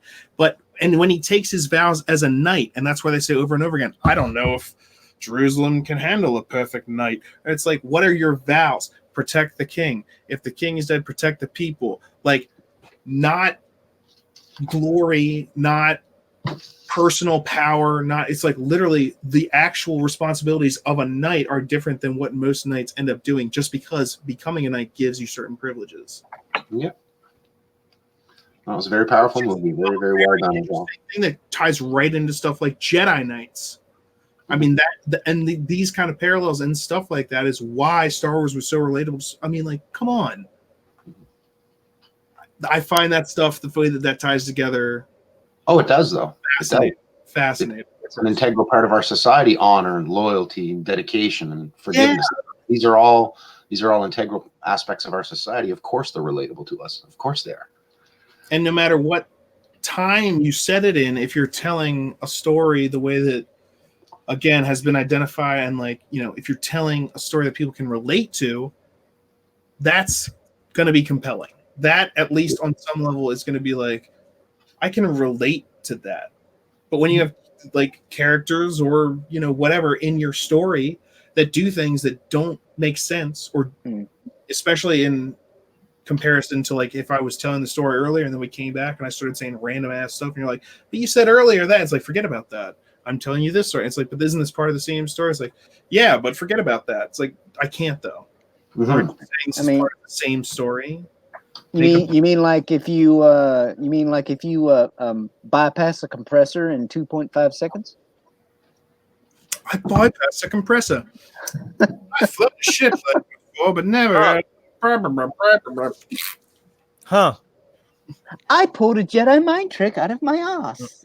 Yeah, Shellback, I was hinting at the last chapter. You caught me. I was subtle. How about my favorite Rey moment is when she shot 3 TIE fighters with one blast. That's my favorite Rey moment. Ridiculous. I like this. Who wouldn't? Yeah. Wouldn't? My favorite part was when the laser sword disappeared instead of killing her. That was my favorite part. Laser. I had, when I was in my internship this summer, I was talking to a producer from LA, and he was like, I talked to a lot of different people, a lot of different professionals from a lot of different aspects of stuff, like directors, producers, pretty much unilaterally. I never, because I'm wearing Star Wars shirts all the time. I'm like, I know how to talk about this, so that's what would be the topic of conversation a lot of these times. They liked different aspects. Some people like the prequel, some people like the original trilogy, some people like the Clone Wars or Rebels. Like, I was literally talking to people, nobody liked the sequel trilogy just based upon the fact that they liked other stuff. And then it's like maybe if like you started Star Wars with just the sequel trilogy and that's all you cared about, but the fact that it is trying to continue telling these stories, and then and what this producer guy said, he was like, yeah, all the storytelling's out the window, but at least that throne room fight was pretty cool. And I was like, oh, you've only watched it once, haven't you? And he was like, yeah. That's like, I hate to tell you this. He was like, no way. I was like, oh yeah. The editing and like the stuff they did a fix it in the background is like, I'm like, that's the thing. Nothing back here. There's a knife that disappeared. I'm like, and it's literally just based upon the fact that, hey, look, everything's shiny. Look how cool everything looks. And then we move on to the next thing, as opposed to go watch The Phantom Menace, which was made when, and how much better is that fight choreography? Like, if you're going to have a fancy fight, get it right. Well, Knights of the Old Republic, I have nothing else to say. I don't have anything. I appreciate the prequels, at least because they're telling this, and mostly because of Obi-Wan Kenobi. But I can definitely see where, and again, once the sequel trilogy comes out, the prequels are going to look like Lawrence of Arabia. Yeah, you're right, because at least they were trying to tell the same story. They might not have done it as an effective way, or as it wasn't as good as the video games. And it actually, you're right, and it actually set technologically the stage for more advanced, like Lord of the Rings, wouldn't have happened without the prequel trilogy. Like the way that like that's their motion capture kind of thing. You might hate Jar Jar Binks. I certainly do. I think he was stupid. I think it was utilized. No. Hey, get over it. But it did. He was annoying. He was annoying, but outside of it, it paved the way. I love Jar Jar Binks. Technological advances like Gollum. Like Peter Jackson saw Jar Jar Binks and was like, I could do. So for whatever those mistakes, the sequel trilogy doesn't even have that leg to stand on. They're not even doing something that's like, wow, that's never been done before. They're repeating stuff that's been done before and then like doing it crappily or doing it badly or and then saying, hey, give me Jar Jar Binks had never been done before. Well, at the time of the prequels, I agree. didn't have young children. I didn't have any young children to be able to share the prequels with, so I was still in my angry young man. I don't like this kind of crap. Sure. I hate Jar Jar. Now, after I had kids and let them experience, you were referring earlier to George raising a child. George adopted many children, and after he broke up with his wife, and so in that whole child rearing stage of his life, I mean, that was the hugest influence on his creative ability as far as Jar Jar itself, and he put that in there as far as my understanding is to entertain his kids. And so I'm going to have to agree with Hoff on this because my opinion has changed on the whole Jar Jar Binks thing over the years, only because I've grown and matured as a person and understand the character in a different way now because of my children. Let me give my was a little annoying. Okay, yeah, he was a little annoying. Show back, you're older than me, I didn't right? mind him. See, I was 11 when I saw The Phantom Menace. I loved Jar Jar then. He was funny. He got his tongue stuck in a pod racer. Yeah. He liked to eat frogs and stuff, and he was all mischief and everything. Yeah, it was fun when I was 11. And then, I kind of like grew up with the prequels. And so I loved the prequels whenever they were there. And then I kind of forgot about them for a little bit until, the new Disney Star Wars. And now I love the prequels and, the rest of the story. But all I'm saying is Jar Jar, he took a lot of crap, but I don't think he's nearly as bad as anything we've seen. He was definitely there for some comic relief. But the thing is, even with Jar Jar, okay, all of that was still Star Wars, man. Exactly. That was part of the thing I was trying to say. And also with Jar Jar, I wasn't saying that like I hate this guy. I also saw it when I was 11. Hoff and I are the same age. No, don't backtrack, Vase. I'm not. I said whether you like him or not, he paved the way for these things. If that got taken as I hate the character, I think I said I don't like him. Overall, I don't. Overall as a character, I think I understand why he was utilized. Yes, kids like to lack that stuff. That's great. I think he was overutilized in that sense. I think that's something that George Lucas, when left to his own devices, goes overboard with if given the chance. Well, the thing is, he dialed it back. The character is not bad. And when people complained, he didn't say, hey, you're a piece of shit, and if you don't like it, you're a bad person. He listened. And then in episode 2, Jar Jar Binks, was he still a screw up? Yeah, he tripped over his own ropes. Yeah, he made mistakes. Yeah, but it wasn't focused on look at how goofy and what he isn't dialed him back. What isn't a bad movie? You know what isn't a bad movie? No. Episode 1. It's not a bad movie. It's actually pretty good. It's actually pretty awesome. I like pod racing. I wish they'd given the kid some better lines rather than yippee and whatever, and you look like an angel or that kind of dumb stuff. They should have just given the kid better lines. But and Hayden Christensen. Why not Obi-Wan Kenobi? But those movies aren't bad at all. They're pretty awesome, actually. Watch it. The thing about little Jake is that we have to keep in mind too is that this whole woke cultural shift that we're in right now, it didn't come out of nowhere. It didn't come out of a vacuum. And right at the time when George was making the prequels is when this, not a stranglehold at that point, but when the movement toward started. And so I really feel that the criticism professionally that you could offer to Jake's performance, I think George was playing it safe with Jake because he was so young And I think that he had a lot of pressure in that way, just from Hollywood, not just agencies, but, unions and the rules of child actors and what would this do for his career.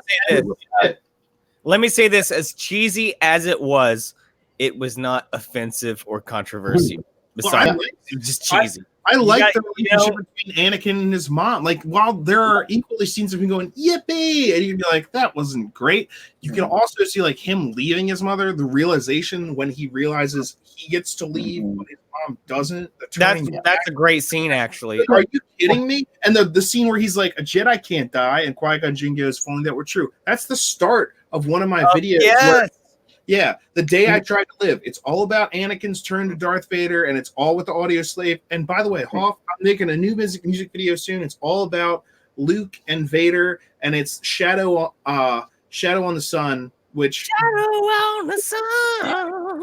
is written with the U, but I'm obviously going to make it Vader's Shadow upon Luke, and I'm working on it right now. I'm excited to do it. I'm just weighed down by like school and bull. So you talk about lines like, "Are you an angel?" Here's the thing.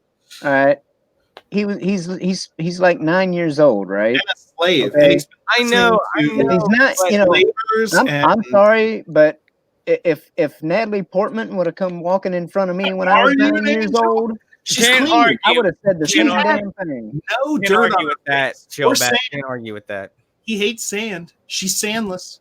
You an angel? I can't argue with that, Shellback, whatsoever. And she was like, but she's 14 and he's 9, He's just 9 and she's 14. Yeah, he's probably an older woman, That whole song by heart. I know we built C-3PO. And I've heard how fast it can go. And we were broke. It's true. So we made a wager or two. You best and flying. Man, a job to start off that race. Well, I knew who would win first place. So yes, it was our boy. So we were singing bye, Mr. Anakin guy. Maybe better someday later. Just a small fry.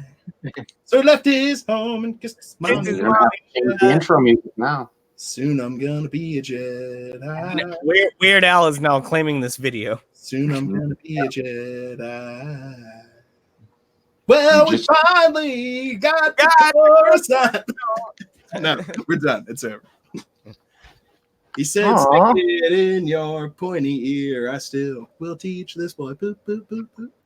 Anyway, the 3 men I admired most: Father, Son, and the Holy Ghost. He turned that line into the man that I admired most. Met up with Darth Maul, and now he's toast. I'm still here, and he's a ghost. I guess I'll train this boy. Boop, boop, boop, boop, boop. And we were singing. Need to break in here for a second, fellas. We have an update. We have an update on Stephen Wayne Art's tweet from earlier. Hey, one of our Tank Ferret Art, one of our mutual buddies, Tank Ferret Art says, "Those aren't bikini bodies. Those aren't bikini bodies at all. That's just a bunch of sausage stuffed into a 2-piece swimsuit and a loincloth. It's called sit-ups. Do them. And what's with discount 80s rapper Diet Jabba? Couldn't afford a bigger costume?" Oh my god. I like that last line a lot. I know I kind of crapped on Twitter earlier when I was saying, like, when directors come down and just, like, when you get into the mess of Twitter, you will start making a mess. But that's not to say that there aren't gems and, like, good things and well thought out things. It's just when you engage every single person over every single issue. Just what do you guys think if that's hilarious. Like Twitter existed when Quentin Tarantino was coming up? Well, I mean, you can see now. You can see even with the movie he just put out, Once Upon a Time in Hollywood. They crapped all over his like Jet Li. Like people were trying to make an issue with it. Like that's true. I guess age doesn't matter. Like Ryan Johnson, he's not like a young man. The thing nowadays, like if he doesn't look it, he's if balding. You are a topic of conversation, then people will be writing clickbait articles or making clickbait stuff. And it's like, at a certain point, you can't help it. I do it. I mean, well, I talk about things I'm interested in, but half the things I focus on are like, hey, either doing something artistic or calling out people that are literally just trying to deceive people in order to, like, the read between the lines thing. I really like that because so many of these clickbait articles are used on Facebook and social media as just, hey, look at this. Here's a title of an article, and therefore my opinion has been validated and I'm right. And then I read the article and I'm like, that has nothing to do with what you're talking about, or it's a straight up lie. Like the one with Kevin Smith saying his mind got melted by the last scene of Rise of Skywalker. He never saw it. Someone told him that's what would happen, and then he never saw it. But the title is Kevin Smith gets his mind melted by the last scene because they're trying to get people to go see the movie because they're full of shit.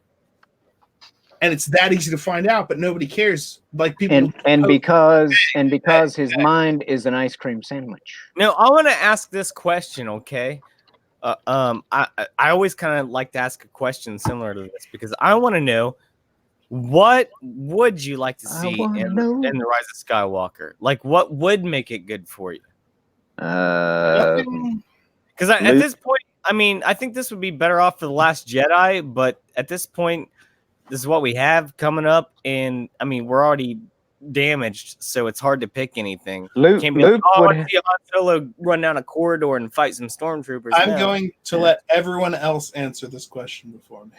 Luke would have to wake up from a dream, hop in the X-wing, and go save Luke and Finn before Ray and Finn. Yeah. The Force Awakens, The Last Jedi from the nightmare was the last movie. And also there's another one. It was a Force nightmare. Oh, I would never listen to that because I know not to trust Force dreams like I did in that movie, The Last Jedi. Right. I learned that lesson. And if I had watched the movies even so much as basically, I would know that. And I had a Force dream. I had a Force dream, and which caused me to contemplate murdering my nephew. So I immediately tried to kill him. Yeah. even though after, I mean, I guess by that time in his life, he just had enough, because I mean, it's. I'm kidding. You couldn't even. But like. Some man just walked behind you, Shellback. Yeah, I know. That's okay. Good. I'm just glad you know. I just make sure you know. It's protected. He's got. I live in a building with about 50 some odd other people. That's why I put a curtain. Yeah. Where you live in a stadium? No, but no. Let me finish my thought. I'm sorry. So you got the guy whose father. His father killed how many people, including children? Lots. And it's, I gotta save you. I gotta bring you back to the light side. Okay. And then what? 4 decades later, he's like, I have a bad dream. I have to kill my nephew. And I just want to say that this just continues. This is just what more complaints about The Last Jedi is what we're doing here. But I mean, and what I think the question was, like, what would make it a good movie? But you said, wait, save you for last. I am. I'm not saying mine. Okay. I'm talking about his. Mike's been quiet for a while, but yeah, go ahead. Ready to let rebuttal. Saying, Mike, it's your turn. Go. No, rebuttal, Vase. Rebuttal. No, what he was saying just continues on the fact that, like, yeah, the Last Jedi is so screwed up things that the only way that I would be excited for this movie is if they either remade it or ignored it, or which, if you watch the trailer for the new one, the first thing they do is like, look, I'm fixing the helmet. Look, the lightsaber that we blast all destroyed is back together. They've retconned it in the trailers. So, it's continuing. Yes, that's the first thing they showed. Oh, were you worried that it's going to be continued like the last Skywalker? Don't worry, it's not. We can't say that, but we'll show you. Yeah. And we'll never say that The Last Skywalker was bad. We'll always say it was part of the plan. We'll always act like that was what we intend to do, even though we can look at the evidence and show Kathleen. And Poe looks like Nathan Drake instead of a bitch. Hiring people, firing people, not making any sense. The people she fires goes on to make Emmy award-winning movies like Spider-Man one that came out, the animated one. I can't remember the name right now, but off the top of my head, but like that's one of the people like Into the Spider-Verse? Spider-Verse, yeah. Oh, yeah. They didn't fit with her vision. Oh, well, it took you 70 like they made most of the movie before you realized that, and then you had to hire I still have to see that. Like Ron Howard to come. You realize how much money that takes? You realize how much money that takes to do reshoots on that magnitude, let alone bring in Ron Howard to do it? People call it like, oh, it's not a flop. It made $500 million. I was like, it's a flop based on its own statistics. If you actually knew how much money they actually paid for things, it's usually a flop. If you think these things aren't being considered in the minds of the shareholders and like the people like Bob Iger, like they are. It's obvious. Also, if you think the numbers aren't... But I think the next thing is for Mike to say. Yes. Mike, what would you want to see out of Rise of Skywalker? Is there anything? What would you want to like? What would make you happy to go into Rise of Skywalker and see it happen? What would make you happy about that? Well, I wrote an article about the treatment of the Millennium Falcon for Force Awakens, and by the time Force Awakens arrives, everyone has to, admit reality here. The Falcon is an older model YT-1300 freighter. It's about 65 years old by the time we get to the Last Jedi. Or to the Force Awakens. It's apologies. Anybody that understands anything about aircraft or engineering and that sort of thing, there's such a thing as metal fatigue, and we're not talking about flying at 800 or 900 kilometers an hour. We're talking light speeds, FTL drives and stuff. So for a craft that's 65 years old plus, that's, been modified and stripped a little bit and hot rodded, for it to be bounced off the deck that many. So here's what I want to see for, because that thing should have disintegrated on the mountainside for the Star Killer, okay? That whole Ninja Turtle scene where they're busting the Falcon through the trees, I was disgusted. That was a pure ripoff from Turtles. But in any case, I want to see the Falcon stall and be left parked on a pad somewhere and left there, just leave it alone. And I want to see the newer characters, get into the newer model of YT-1300 and, I don't know, fly into a shield generator. And then I want to see credits roll at the bottom of it saying new installment of Star Wars coming next year. That's what I want to see.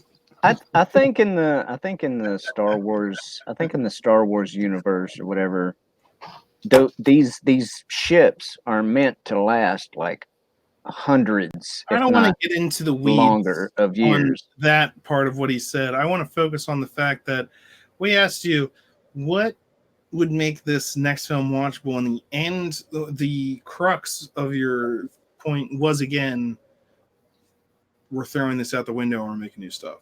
Am I correct?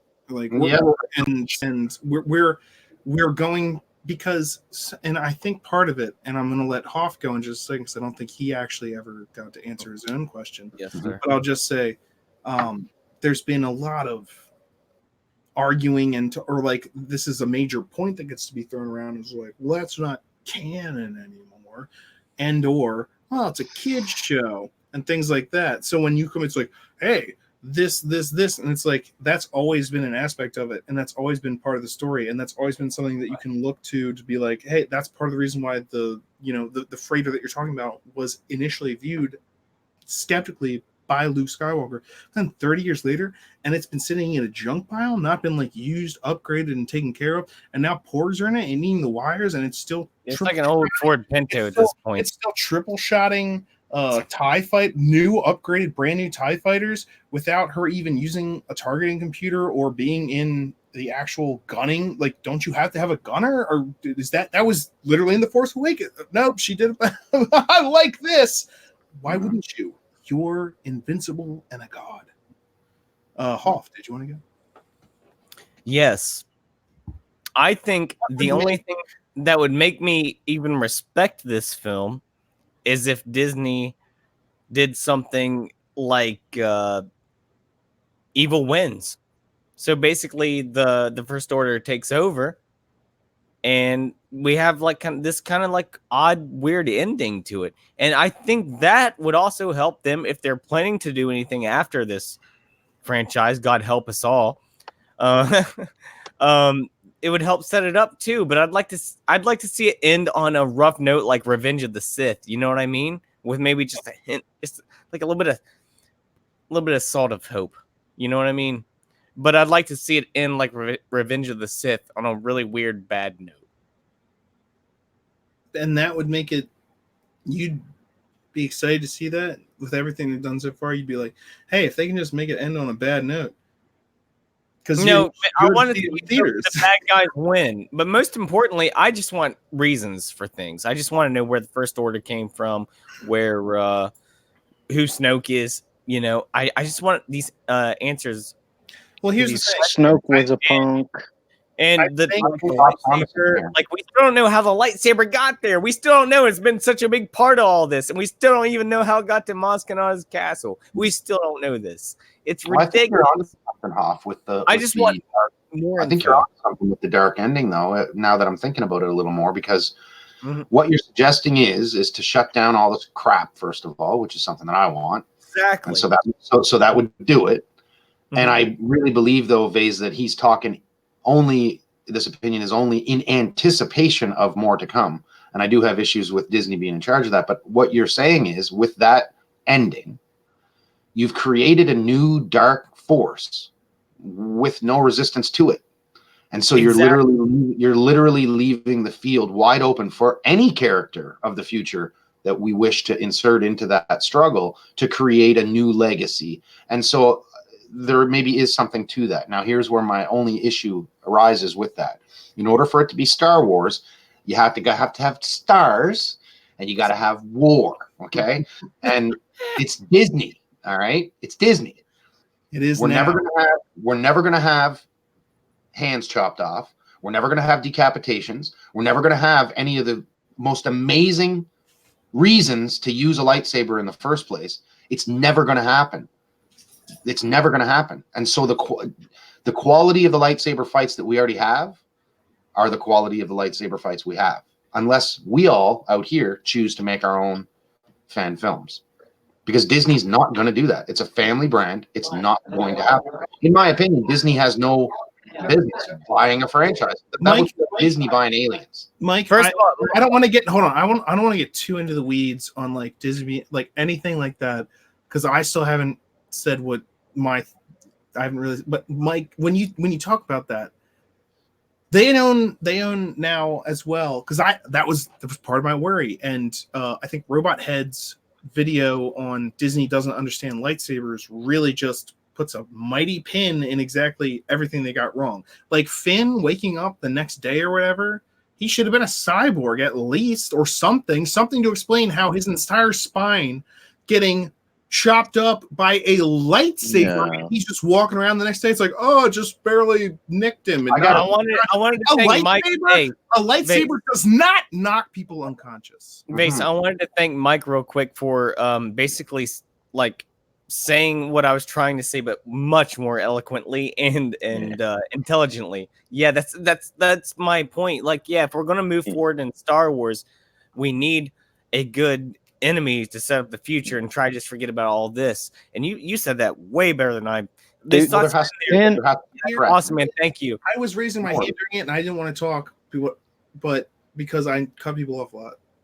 Mike, Finn waking up with some cybernetics would have been all right. Talk what he just said. Hold on, Hoff. No, I need to talk about it because I was trying to talk about it when you were talking. You brought it back up again. What did you just say? Say it again. Say what? What you said to Mike. Thank you for. Oh, come on, boys. I'm not here to have. No. Saying what I was trying to say, but in a much more detailed and eloquent manner than I was trying to say it. Much more thought out, intelligent. Which is about this would all make sense or be better, or you could accept if they're setting, or like you could if they're setting up a villain in the future.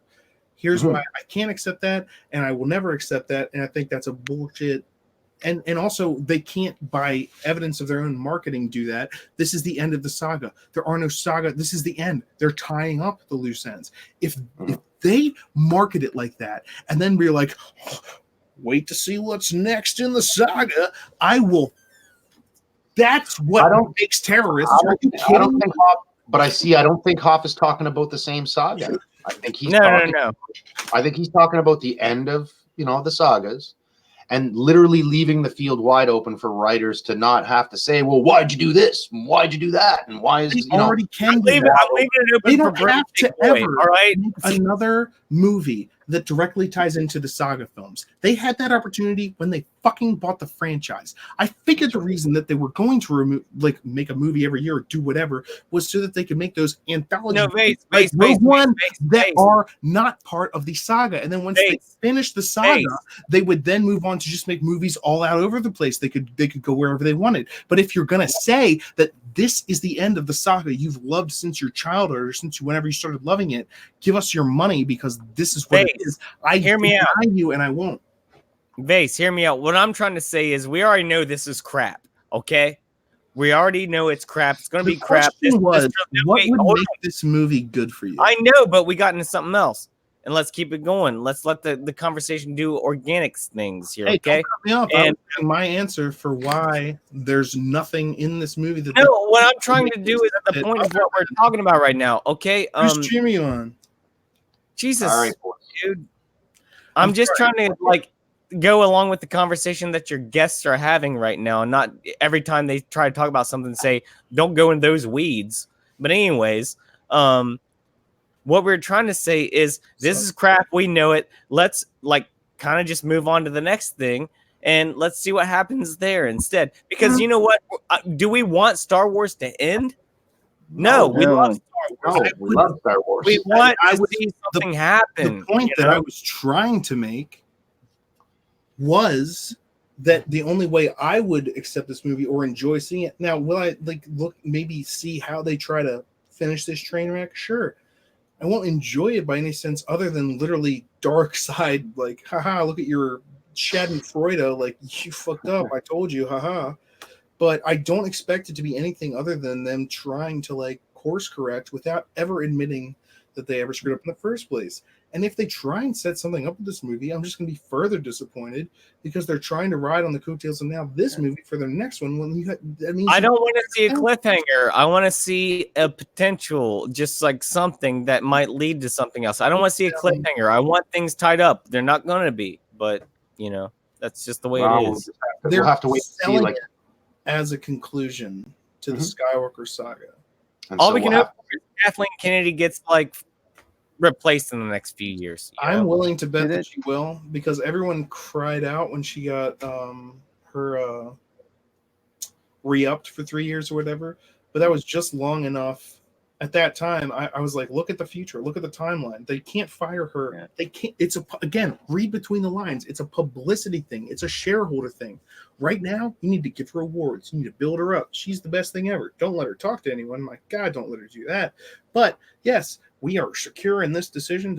She's great, because if you fire her in the middle of the trilogy that she was supposed to be in control of, then you just admit fully again to the public that you've lost control, which is again something they will never do, even if that's what's happened. She will get fired or decide to leave.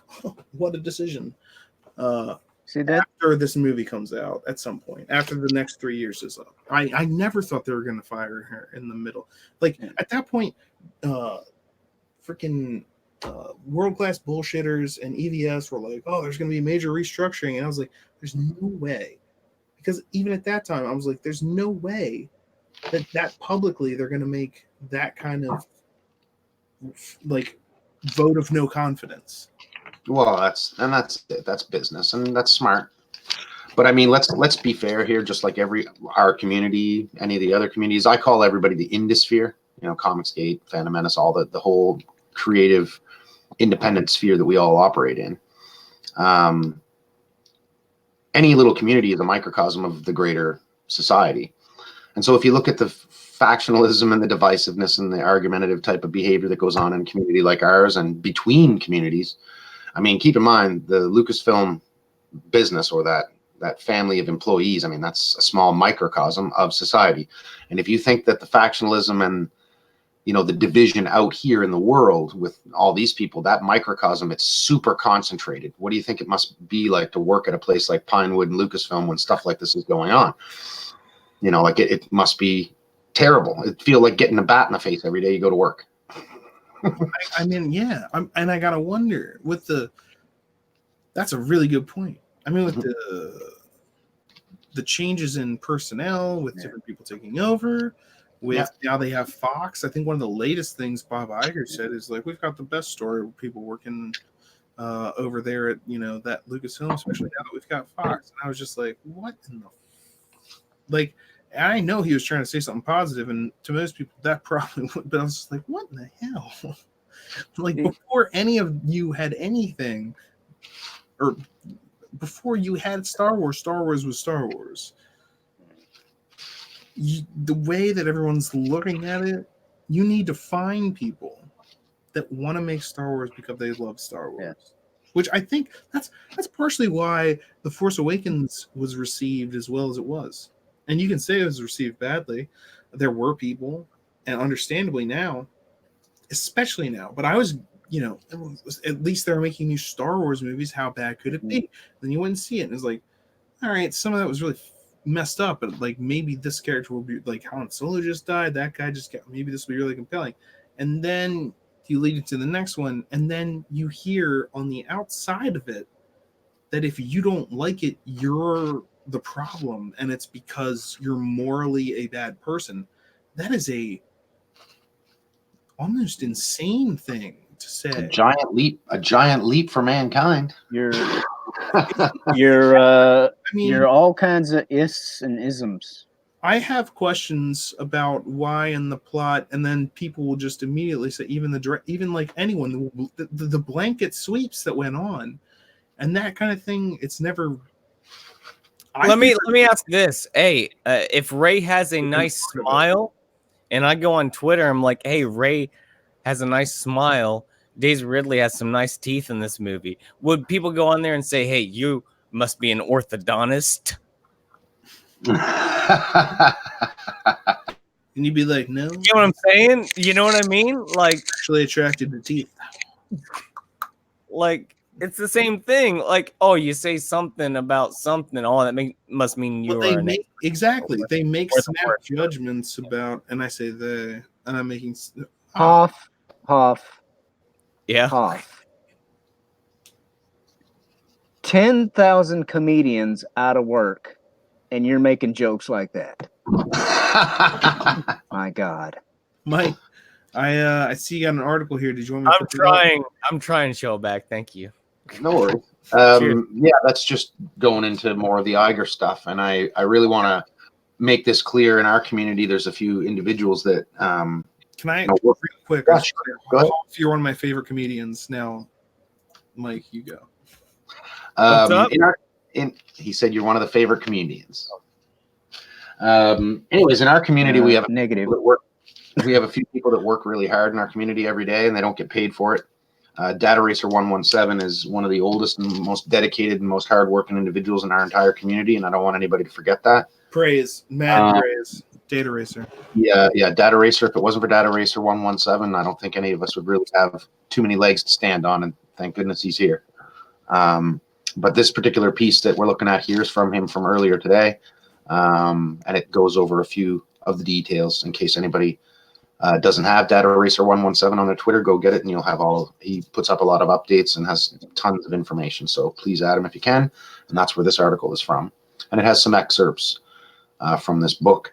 My only question in regards to Bob's choices here, of course, that's I guess what the whole topic and tone is the choices.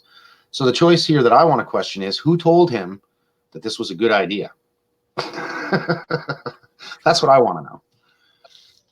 Yeah, I couldn't believe he even put out a book. I was like, really? And then he's going to tell all in it? Like, what is this guy thinking? Trying to back himself into a corner? Yeah. And he literally, I mean, a few of our community members here pointed out today, not the whole tone of the book, obviously, but some of the things that he's saying and the way he's deflecting and shifting blame in some ways, which, hey, we all do it to a degree or another, I'm sure. But somebody alluded to the fact that, wait a second, he's saying the same things we are. Is Bob Iger Fandom Menace? Yeah. Also, I want to shout out who did it. I think, Iron on Twitter, Iron Wolf 1970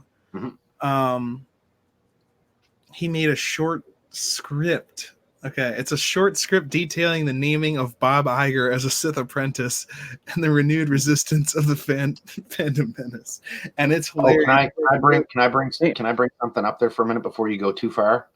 Iron Wolf and I are like trench fighter buddies in the Twitter sewer every day, and he was actually in with me a couple hours earlier today talking about that script. So I'll just ask nicely, please don't use that script to do any content tonight, because I think he's working on a video.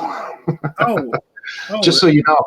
I just wanted to get as many people to check it out as possible because he posted on Twitter. I thought it was hilarious when I actually. Oh, it is. Yeah, definitely check out the script for sure. Yeah, I was just thinking it was hilarious. By the way, that article. I was going to say I pre-ordered Robert Iger's book, The Ride of a Lifetime, because I thought it was going to be a more sensual book. Because I thought his name was, Bob Iger is what he goes by, but Robert Iger was on the cover, and The Ride of a Lifetime. It threw me off. But I guess I'm going to be reading about meetings now instead of. Hoff was looking for a Harlequin romance. I was. The Ride of a Lifetime is what I was looking for. Well, now that article. You just got to get yourself some Twilight, brother. Oh yeah, New Moon. That's the shit. Sorry. Okay, so that article that Mike had up, right? It says something along the lines of George Lucas knew that we weren't contractually obligated to follow his outline. Yet there is video proof of Cray KK telling him we're gonna honor your stuff. We love and respect your characters, and one of the things that we agreed in going forward is that we're gonna respect and take care of those characters that made this what it is today. Yeah, I remember that interview too. That was the official. He's handing it over. They're taking the deal. This is to assure everyone it's real and everything's gonna be okay. Now, I'm not sure how contract law works in these particular cases, but of course, there's probably details to their contract in that sale that no one will ever be privy to, I'm sure. Yeah, but again, do people when they're signing contract? I mean, unless you're the president and signing a deal on something, signing a deal. Well, all I mean to say is that it's to me that Bob Iger has literally showed George where his civil claim lies. You know what I mean? I don't know. It just seems strange. And I've seen other things from Doomcock insinuating or bringing up a rumor that it's possible that in that contract that was signed when the whole thing was handed over, that anything that was used from Lucas's original stuff, they might have to pay him some percentage, even if it's a minute percentage, just anything. Explains a lot of the choices. Then wouldn't you try to destroy the past? Wouldn't you try to not use? Wouldn't you try to get rid of them? Wouldn't you try to focus on pushing things to a new direction? But when I say that, I'm instantly, the first argument I get when I hit it's one of the movies they made Rogue One and Solo. It's yeah, that's part of the push away. And the only reason they made Solo in the first place was because when Disney first bought Star Wars, way before The Force Awakens came out, 3 years ago, 2014, when they first bought it, whenever that was, they put out a poll on Disney.com. Who's your favorite Star Wars character? And unsurprisingly, the top result was Han Solo. Mm-hmm. And why is that? Read between the lines. Mm-hmm. He's not their favorite Star Wars character. Those weren't Star Wars fans. Those were people on Disney's website. They're fans of Disney. They saw the character that they recognized from other things, and they said, I recognize Harrison Ford. Harrison Ford's my favorite. And then they made a movie based on that, based on trying to make money off of the fact that Harrison Ford is people's favorite Star Wars without using Harrison Ford in the movie. And then with all the trouble that movie had in and of itself. It's an embarrassing display. This whole era will go down as, look at how these people that got control of Star Wars totally fucked up. Oh, it's not just Star Wars. Steven's book that we're working on here now, the volume 1 that I've got nearly complete here begins with, how did we get here?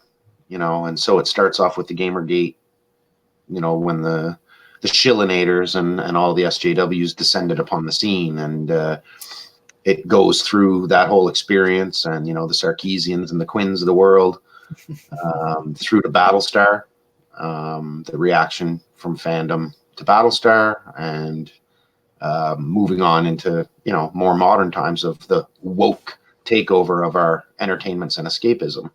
Like someone alluded to the other day, we want fantasy and we want entertainments so that we can escape the mundane of the world, not be completely immersed in it when we sit in front of the screen. You know, like it's all these people that accuse us every day on Twitter of being these political, like, look, nobody in the Phantom Menace gets I told. would love to leave all human politics behind me. I don't. Yeah, and that's the thing about our kind of our community here. It's not really a movement; it's just a community, and there's so many different opinions. I mean, there's Americans, there's Australians, there's New Zealanders, we have South Africans, we have Brazilians, we have, like, there's everybody. It's everybody. You just hate diversity.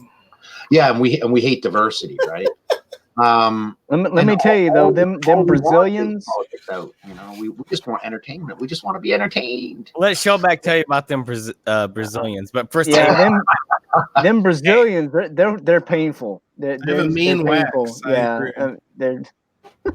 hey guys, I don't want to go. wax intellectual on the subject of Brazilians, but on that note, we'll let Hoff. I gotta go. Thanks for having me, Vase, man. Do you want to de-introduce yourself or introduce yourself on the retreat, or? No, I just want to thank you for having me here. I'll see you on the showcase on Thursday. Mike and Shellback, great to talk to you guys. Good to meet you, Mike. Shellback, pleasure as always. Yes, have a great night. See you guys.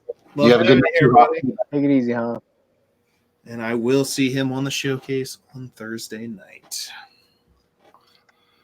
Which No, I'm that- looking forward to, as I always do. That's, you know, that's the thing though, like, especially like with this last little thing, you know, where a lot of us got blocked on Twitter by Star Wars Explained. Congratulations, everyone. Yeah. Him and Pablo Hidalgo are the two people that have blocked me, to my knowledge, on Twitter. And it was all a case of guilt by association. Yeah. You know, a turtle never did a damn thing to either one of those men.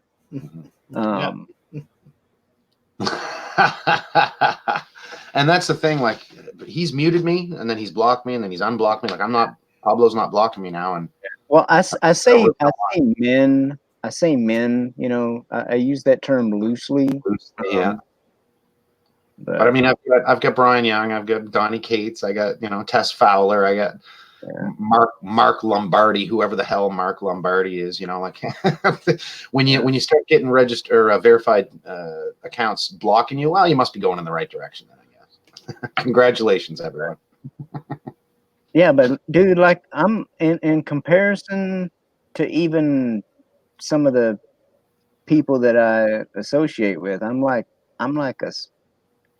a nobody, man. You know, I'm small potatoes, you know. Yeah, when Mike jumped in today, I was like, Mike, aka the guy that works with, that's fantastic. I tried not to lose my crap over it because I was hosting another stream another time when I think it was Odin jumped in or somebody, and I was like, what? Because I went to get a drink and I was like, maybe if I'm lucky, by the time I come back, he'll be here. And I was like, and people made fun of me for that. I was like, but I appreciate people coming in and having their opinions, and even if it's just in the realm of my nonsense ranting, which I do and I will, but not all of it's nonsense and not all of it's ranting. and I thank you very much for your kind words, Vase, but you know, I want everybody to keep in mind too, like, I don't run a channel, I'm not interested in being a YouTube personality.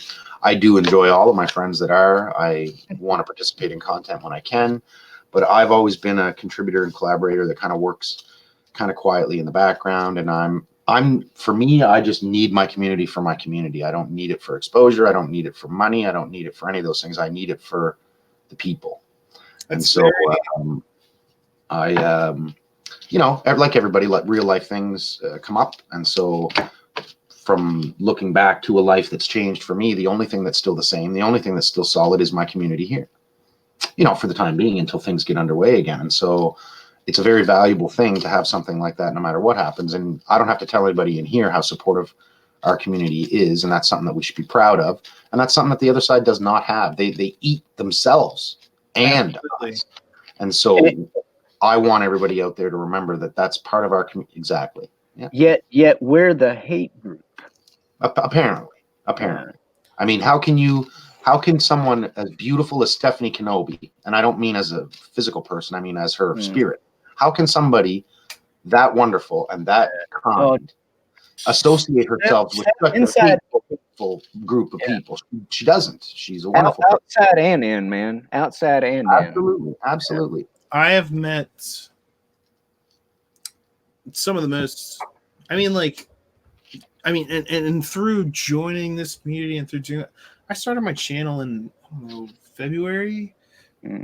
Like it's, I don't know, it's 6 or 7 months or whatever. And I started because I was getting an opportunity to intern in Cannes, France for the International Film Festival, which I went to, and it was amazing. I started trying, but part of starting that was trying to make money for that and get people to help me to get there. But a more real part of it was like, I need to start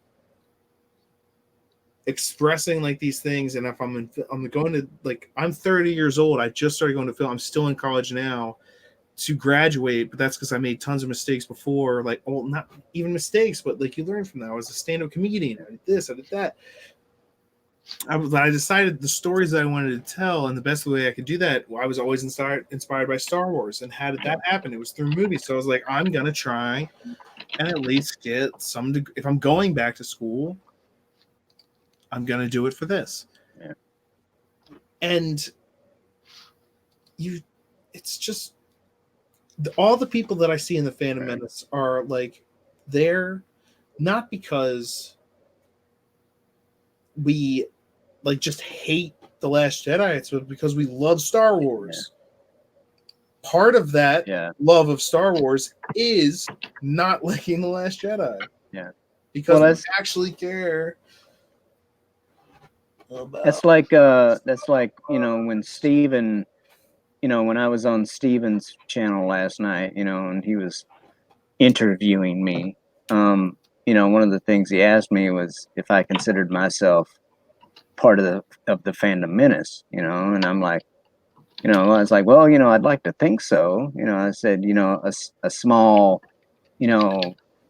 invisible part of it, and what I meant by that is, I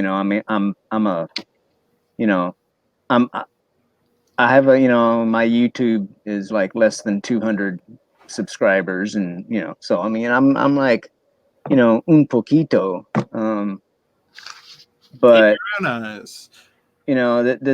the thing is though, that all the stuff that I see like on Twitter and stuff, about the Phantom Menace, is like, hate group, they're so terrible, this and that and stuff, and I can't speak for a lot of people, but I'll tell you how terrible I am. I'm so terrible that I decided to go back to college, or not go back to college. I decided to go to college at the age of 48.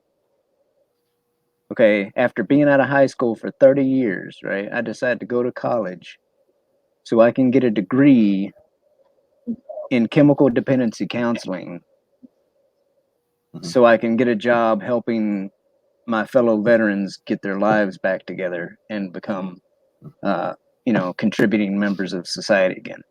That's how bad I am. That's how terrible, that's how much of a hater I am. So, but well, yeah, because everybody's all just such a toxic group that just cares about themselves, isn't that it? Yeah. Oh, what happened to our host? I don't know. And like, drunk 3PO.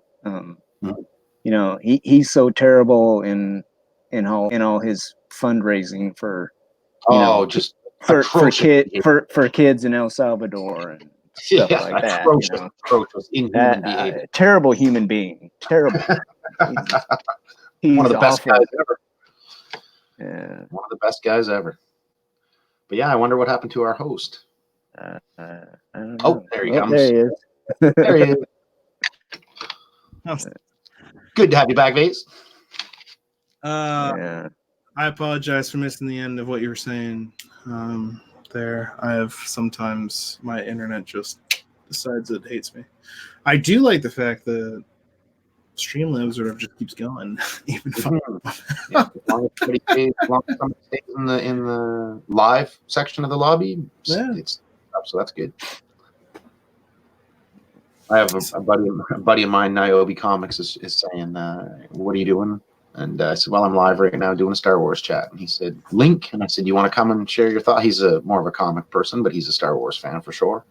Actually, he was with me with Last Jedi when I walked out. And if you're asking me if I can or you can invite him, you can. Do you need the link?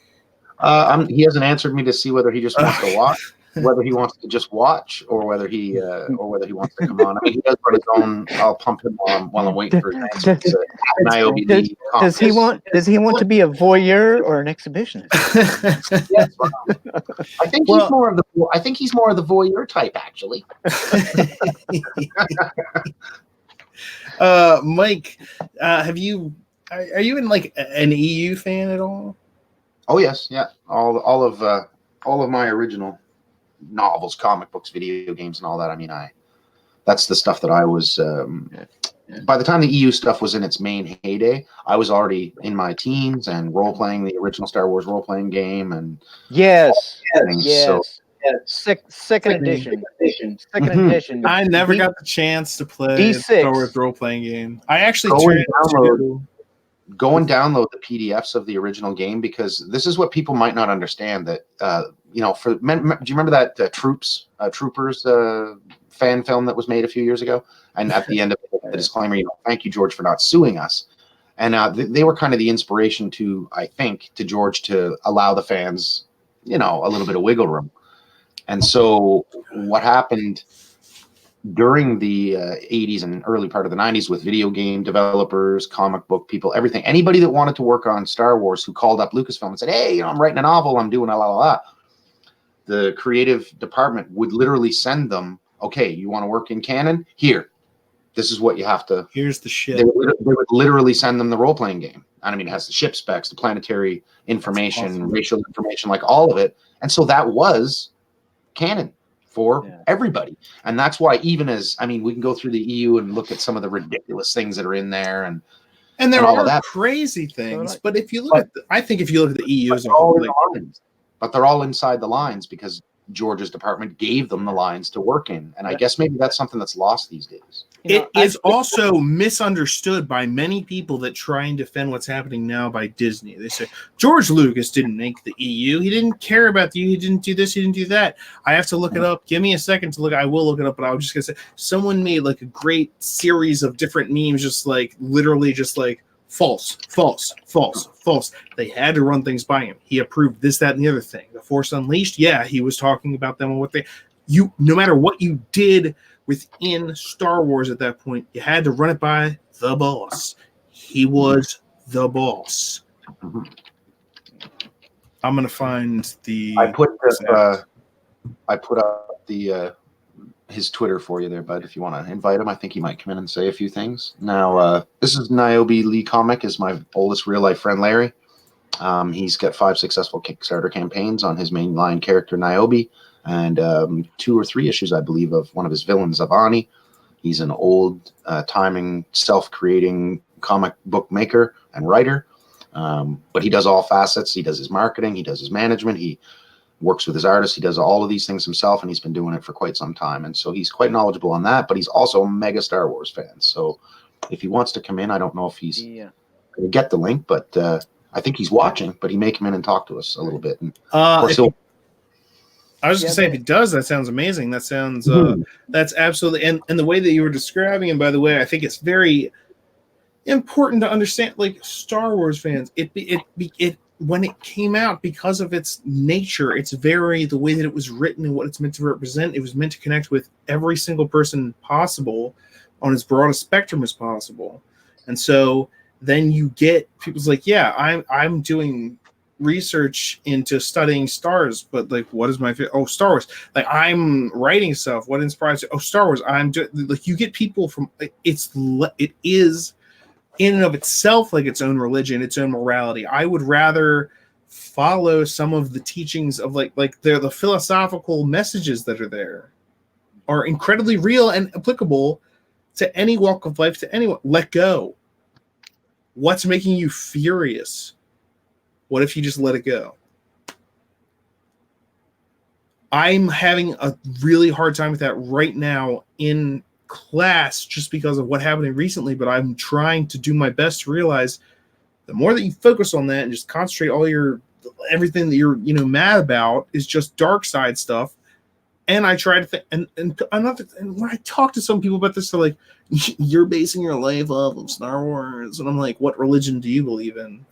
It's equally as whatever. It's all philosophy. It's all, at least mine tries to take, or used to take, like universality into account. Now they're like, oh, what if two of the characters were gay? And I'm like, do you think that that's the main issue that they're dealing with in the Star Wars? In the Star Wars, shouldn't the focus... And also we've also, and just, I don't want to get too into that or anything, but I brought it up. So like representation and stuff in the original ones, they made it in the 1970s. No matter how much you would like to have as many diverse people, it's not. Think about the time. And also they had a bunch of freaking aliens. How are you throwing out the door the aliens? Even in The Force Awakens, one of the major scenes was someone who was like, there was a humanoid-ish woman laying on some giant alienoid beast, like stroking his whatever. And I'm like, that's clearly some interspecies stuff going on. Jabba and Leia, even back in the 90s. But hey, you're not representing enough gay and lesbians. I don't know, like, there's bigger things at play. Aliens are here. Who cares if two humans are making it? Who cares? I don't care. Why are these people fighting with lightsabers over the two humans making it? I don't buy it. It doesn't fit in to the story. Do you disagree? What do you guys think about that? Here's the thing about the whole diversity thing or whatever. Like, even back then, they had more than, quote unquote, white guys flying the X-wings and stuff like that, right? Porkins. But here's where they, well, he was white. He was just, I know, I get it. That was just a case of body positivity with Porkins. He died. But the thing is, where they got it right in 1980, okay, over the new stuff, right? Lando Calrissian, right? Black man was running Cloud City, a planet, an entire city floating above a planet, and a brother was in charge of that, right? Oh, but what did they do? What did they do for the betrayed new his friends, stuff? though. He betrayed his friends. How could you say that? But then he didn't. Well, yeah, but then he did. He was forced into certain circumstances, which anyone could understand. Whether you're black, white, brown, I don't care what color you are. Darth Vader showing up with Boba Fett and being like, "Look, if you want to keep running your entire city that you've done successfully from now until, do you just do this one small and keeping all the people safe?" And it makes sense within the story. And then him deciding once things keep going wrong, and it passes even his, same as Han's, smuggler level of value because they're old buddies. Like, this guy could be conceived to be someone who's like Han before Han became the guy he is now, which only happened because of the stuff that happened in A New Hope. He hasn't... Lando hasn't been through the stuff that happened in New Hope. He hasn't had to directly confront the Empire before. He has now. And, oh, look, he made a mistake. Guess what? That's humanizing as fuck. I can relate with that. Making a mistake and then being like, I've realized the damage that I've done and then trying to make up for it. But in the age of huge. In the age of wokeness, when you're stuff's supposed to be better or whatever, right? When you're woke, what do they do? What did they do with the black guy? Turn him into a janitor. I think he was originally meant to be more than that. And then like comic relief stuff and stuff like that. I think he was meant to be more than that. I think JJ actually was setting up something big. Like you could do a lot with his character from him getting sliced up the spine. Say what you will about TFA, right? Each and every one of them, Finn, Rey, Poe, all had tons of potential, right? Sure. In that movie. Sure.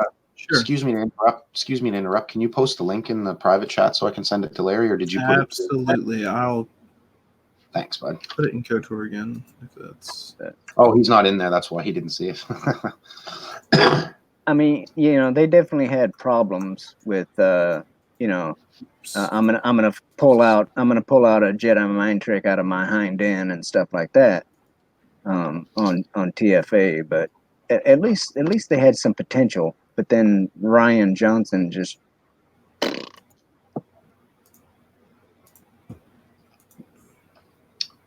Where did that go? Oh, is that good? Is that? It's in there, Jones. Yeah. Oh my god. Okay. That's it. Thank you very much, Lee. Go ahead, boys. Sorry. No, it's all good. I just accidentally kicked my camera here. Whoosh. There we are. Back to the moneymaker. Kick it. Kick it.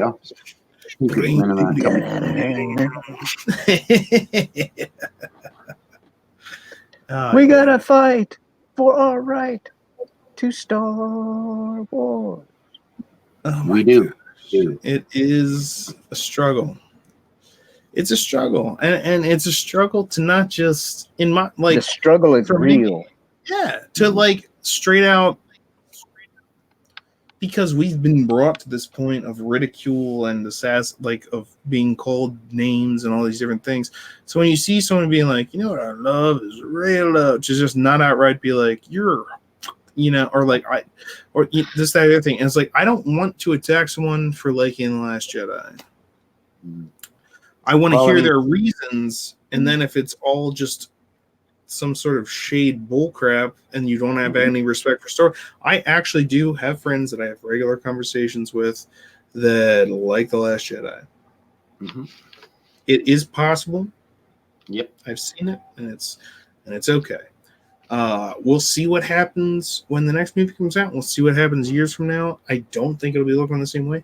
One of the main arguments I hear, there's basically two people that I'm friends with, because I'm friends with several, different people that like Star Wars. Most of them don't like The Last Jedi, at least. Two of them do. One of them, he was like, the two things he says is like, look at the movie by itself, and I'm like, that's idiotic. And I'll start looking at the movie by itself by reading the title, Star Wars Episode. Okay, it's an episode. It's part of it. It's part of a series. You can't. He's like, well, it's a great standalone movie. I'm like, it's not even a good standalone movie at all. It relies entirely on people knowing things from other movies. So how could you call it a good standalone movie? And so, and you just get these things, and they're like, well, it does good for representation. And I'm just like, that's just you talking about something you think that's a political talking point. You're not talking about Star Wars or the story. You don't. Yep. What do you think about? Yeah. I'm like, what do you think about the universe of Star Wars in and of itself? And they're like, what do you mean? And I'm like, okay. Well, and the thing is, there's a tweet here that when you have a movie. Oh, sorry. Introducing, is it Rebel? Oh no, we've got some scum coming in. Rebel scum. Rebel. Or it could be a bounty hunter. We don't need their scum. What's going on, gents? Oh, just talking about some Star Wars. Glad you could join us. Well, first of all, let me just say I love the Yoda backdrop that you got rocking there. Thank you very much. It's a shower curtain I got from Amazon but I have a blue light in that direction and a red light in that direction, which makes everything seem cooler. There you go. Yeah, so I've been listening in there for a little bit. Thank Mike there for allowing me to pop on and shoot the breeze. I'm just going to listen to you guys talk, and then I'll just interject, as it goes on, because, yeah. Sounds good. Thanks for coming in. We appreciate Larry, he's very humble. He's having a very busy day. He's packaging up some orders that are getting shipped out for one of his comics, and so I'm sure he's just taking a break from that to come and talk about something else in books, eh? Well, look, I'll turn on the camera, okay? Hold on. How's it going? Oh, it goes good. But wait, let me see. All those packages over there gotta go in the mail. Oh my gosh. And that's only half of what I'm doing. So you're like an Indiegogo type of guy, huh? I'm like a whatever gives me money type of guy. So, bounty hunter, eh? Yeah. Here's the thing. I run comic books on Kickstarter and Indiegogo. I do both. Right. Well, I guess what I meant, you're like you're just like an independent. You don't go. You're not like going through big publishers like Marvel and DC and whatnot. Funding, like you see probably. Have you ever worked for them? Or? No, I probably wouldn't work for them, if I wanted to. So. Can you pull Niobe 1 up for a sec for us, Larry? I'll do a little bit of a talk for you there. Speaking of, we were talking about role playing earlier. Second edition of Star Wars, but in Larry and I's case, it was second edition D&D. But we also played a variety. We also played a variety of different games, including Heroes Unlimited, GURPS, the Palladium role playing system, and others. This particular character was based off of a role playing character from probably more than 20 years ago now, 25 years ago, isn't it, Larry? I made her when I was 16 playing Heroes Unlimited. Yeah, so this character, for me and Larry anyway, is a very old character, and his first kick at the can as far as independent comics, because he just thought, well, why don't I? He loves comic books, and him and I collecting books for a whole lot. How toxic is that cover? Wow. This was done by Josh Spencer. We love you. We love you, Booster. We love you, Spencer. Niobe, you got it. Yeah. What do you think, R2? Oh, nice. Can I? That was. Can I try my opinion of what R2 would say if he had seen that? Sure. There you go. There you go.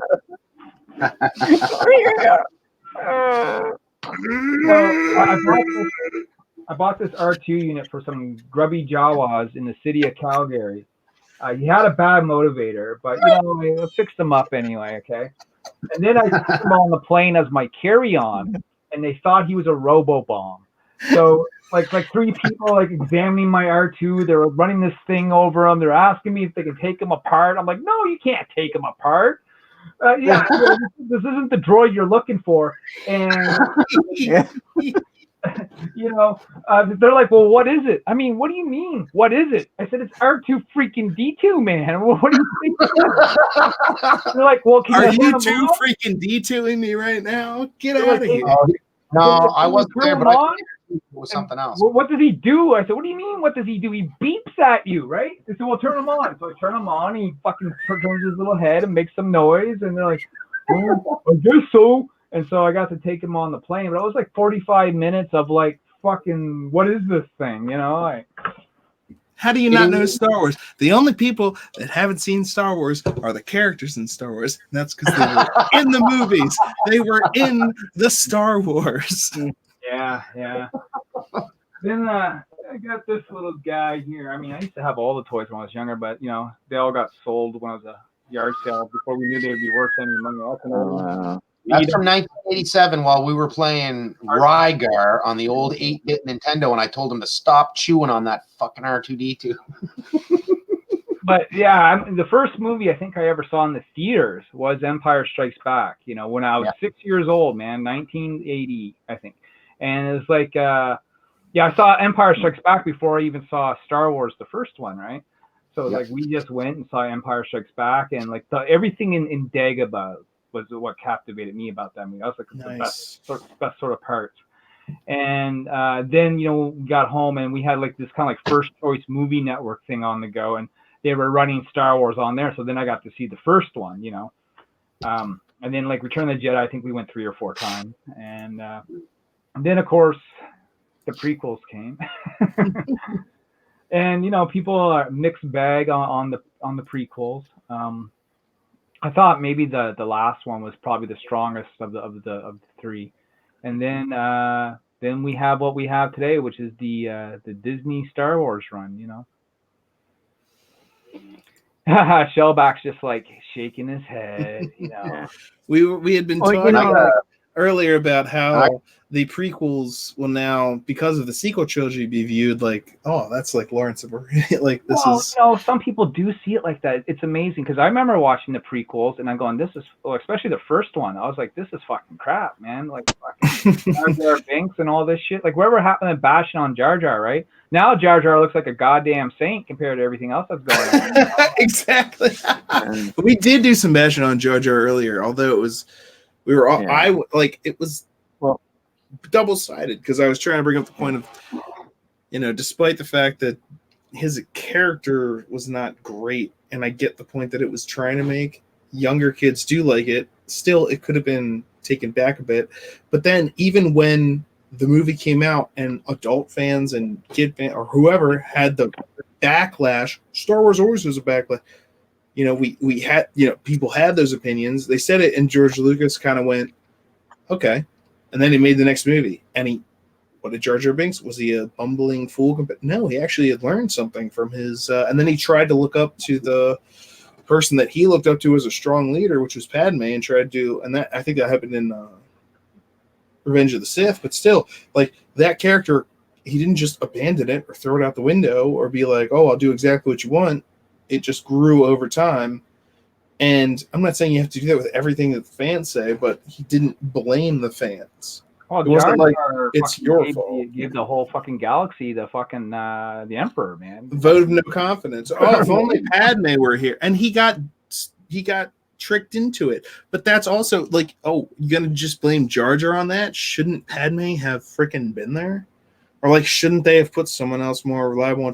But it's just, that's part of the overall theme that like bureaucracy can bring the downfall of anything if you can negotiate its aisles and then take advantage of the obvious flaws that it presents. Right, and that's just one way you can take power. There are other guys' brains here, because obviously you guys are huge mega fans. Mike called me like a big fan. I'm just a guy like Star Wars. You guys are mega fans. So when it comes to, I don't need to ask you about The Last Jedi. We all know it sucked. Okay.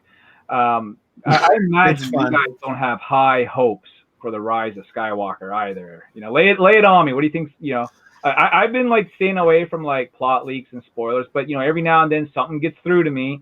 And the more I hear, the more I kind of cringe. Because I don't think it's savable, right? I think that second movie, I think maybe the first one could have, it's had flaws and all that stuff. It was like a New Hope written all over again. But, there could have been something there if they had built the second one right. But they didn't, right? They just completely kind of trashed it. And now how do you rescue Star Wars? Bring Jar Jar back. I agree with you 100%. And we talked about this earlier, actually. We had everyone who was in the stream at the time go over like what would make the movie acceptable for them, and like people, pretty much everyone answered like the core of it rested upon like, if The Last Jedi could not happen, and we could have like if I could just get a resolution to the story that was started by like if we could just tell that, and it just, in my opinion, it goes back to the core of the issue, which is the leadership debacle, which is you could have hired many different people to make a competent story. You hired 50 different people to fuck up.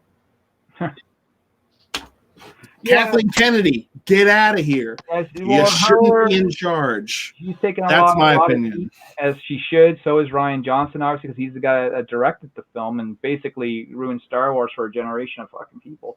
Yeah, I mean, with this Rise of Skywalker, you know, they're predicting that's not going to do as well. Well, no shit, man. People got really bummed out about the Last Jedi. I mean, fuck.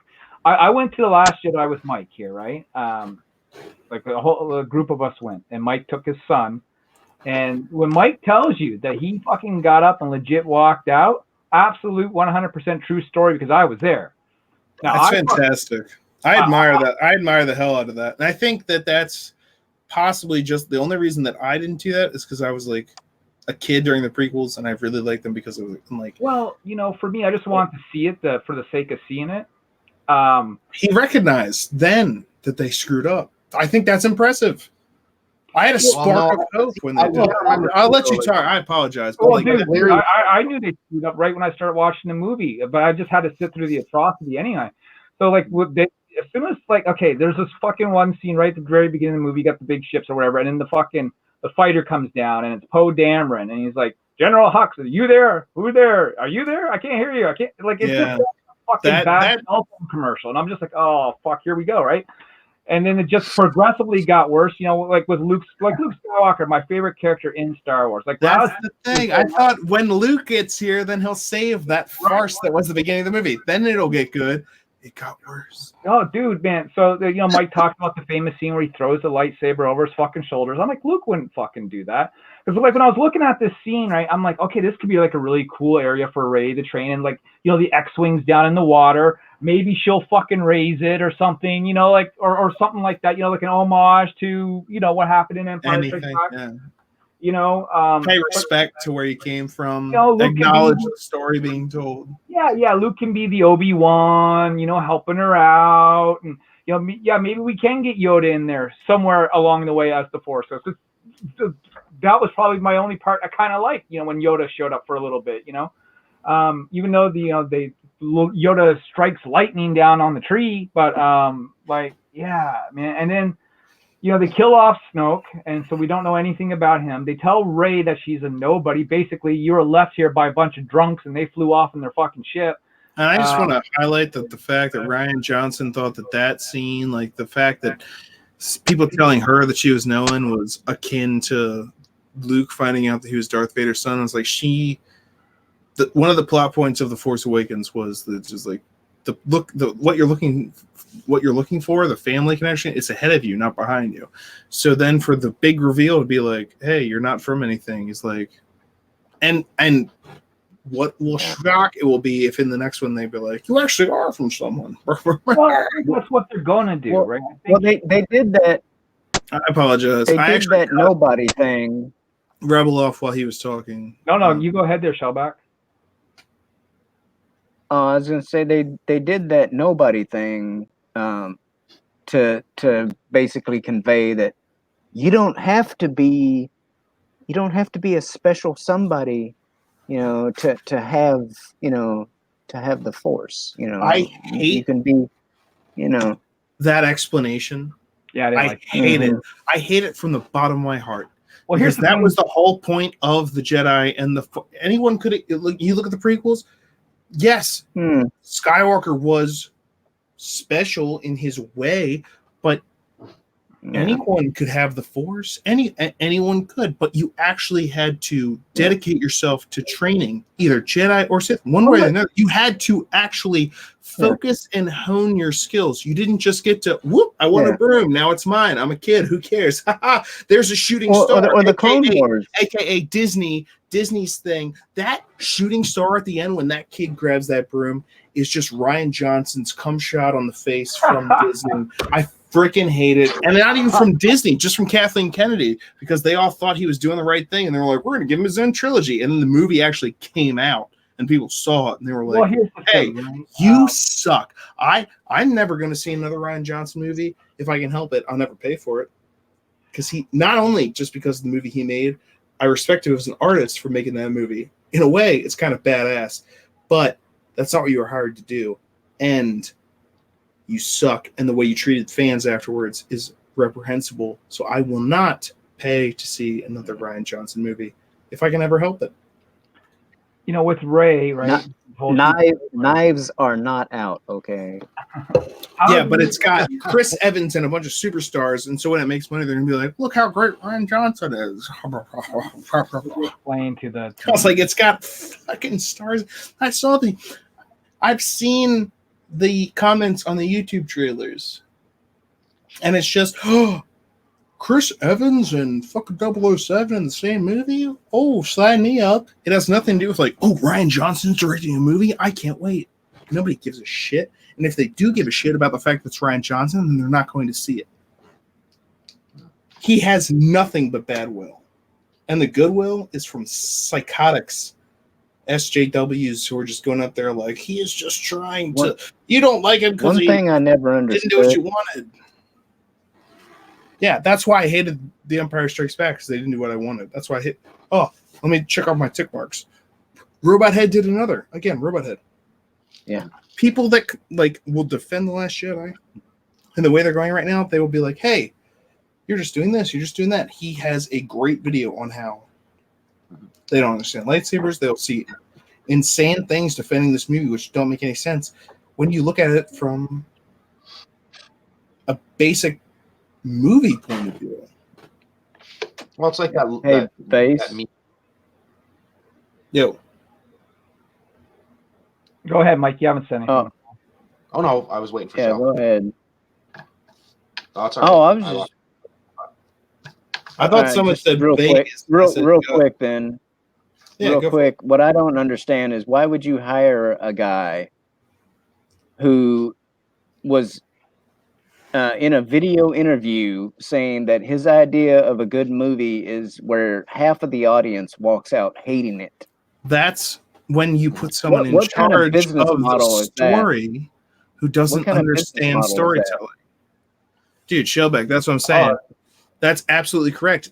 Who does that? Kathleen Kennedy did that. That's who did that. That's who made that terrible decision. She's made a bunch of terrible decisions. As far as I can tell, she's done nothing in her career other than like show up, which is good. It's important, especially in movie. You got to show up. But she started as like a camera assistant and then went to be a producer and different stuff. And like none of those things a storyteller make. I just got ripped to shreds by one of my professors about my camera work. And I was like, you didn't tell me to do camera work. You told me to scratch my itch, which is storytelling. And everyone in the class appreciated like, and I was like, if you want me to do camera work, I'll hire someone to do the camera work because that's not my area of expertise. Just like she shouldn't be hired to write the stories or decide who writes the stories for something she clearly doesn't understand the Force is female bullshit. Well, I was going to do a little bit of pumping here. It's on the same kind of a topic, but talking about this respect. Wait. What kind of pumping? Well, for the community project. Remember the PG-13 rating here, okay? That's all I'm saying. It's called shilling. Not pumping. It's called shilling. You can throw this up for me if you want, Baze. Now, this is the Phantom Menace project. I'm going to make an editorial decision here, and I'm going to share a chapter with, parts of the chapter with some of our community out there so they can see what's happening. This is a chapter that I felt needed to make it into volume 1. And so this was my particular choice here. I've stuck it in. I won't show you the other chapters that come before it. But this particular chapter gets into a section where we talk about respect and all these other things. And so I'll just read a little bit here for you and let you have a little bit of the content from the book here. During the reshoot for The Last Jedi, overwhelmed with personal memories, emotions, and probably the immense pressure that would be his alone, to truly know what his work means to so many, Mark experienced an exhaustion and a breakdown of sorts. Rian Johnson was like, meh, and walked off the set. That's right, as Mark Hamill let out his deep depression, attempting to legitimize this scene from a place of true love for his character, Johnson walked off the set. What a fucking asshole. Forget about Star Wars. What cruelty, unyielding arrogance, and self-entitlement. Fans fought back tears and confusion and rage. Who at Lucasfilm thought that it was a good idea to include the personal and private moments of cast members in the hopes of boosting DVD sales from the special features. Why show your consumers what heartless beasts and sociopaths you have on the payroll building our dreams? So I don't know what you guys think of that, but that's a section from our book. I'm looking forward to buying that book. Mm-hmm. That's all I can say, because the stuff you're talking about there,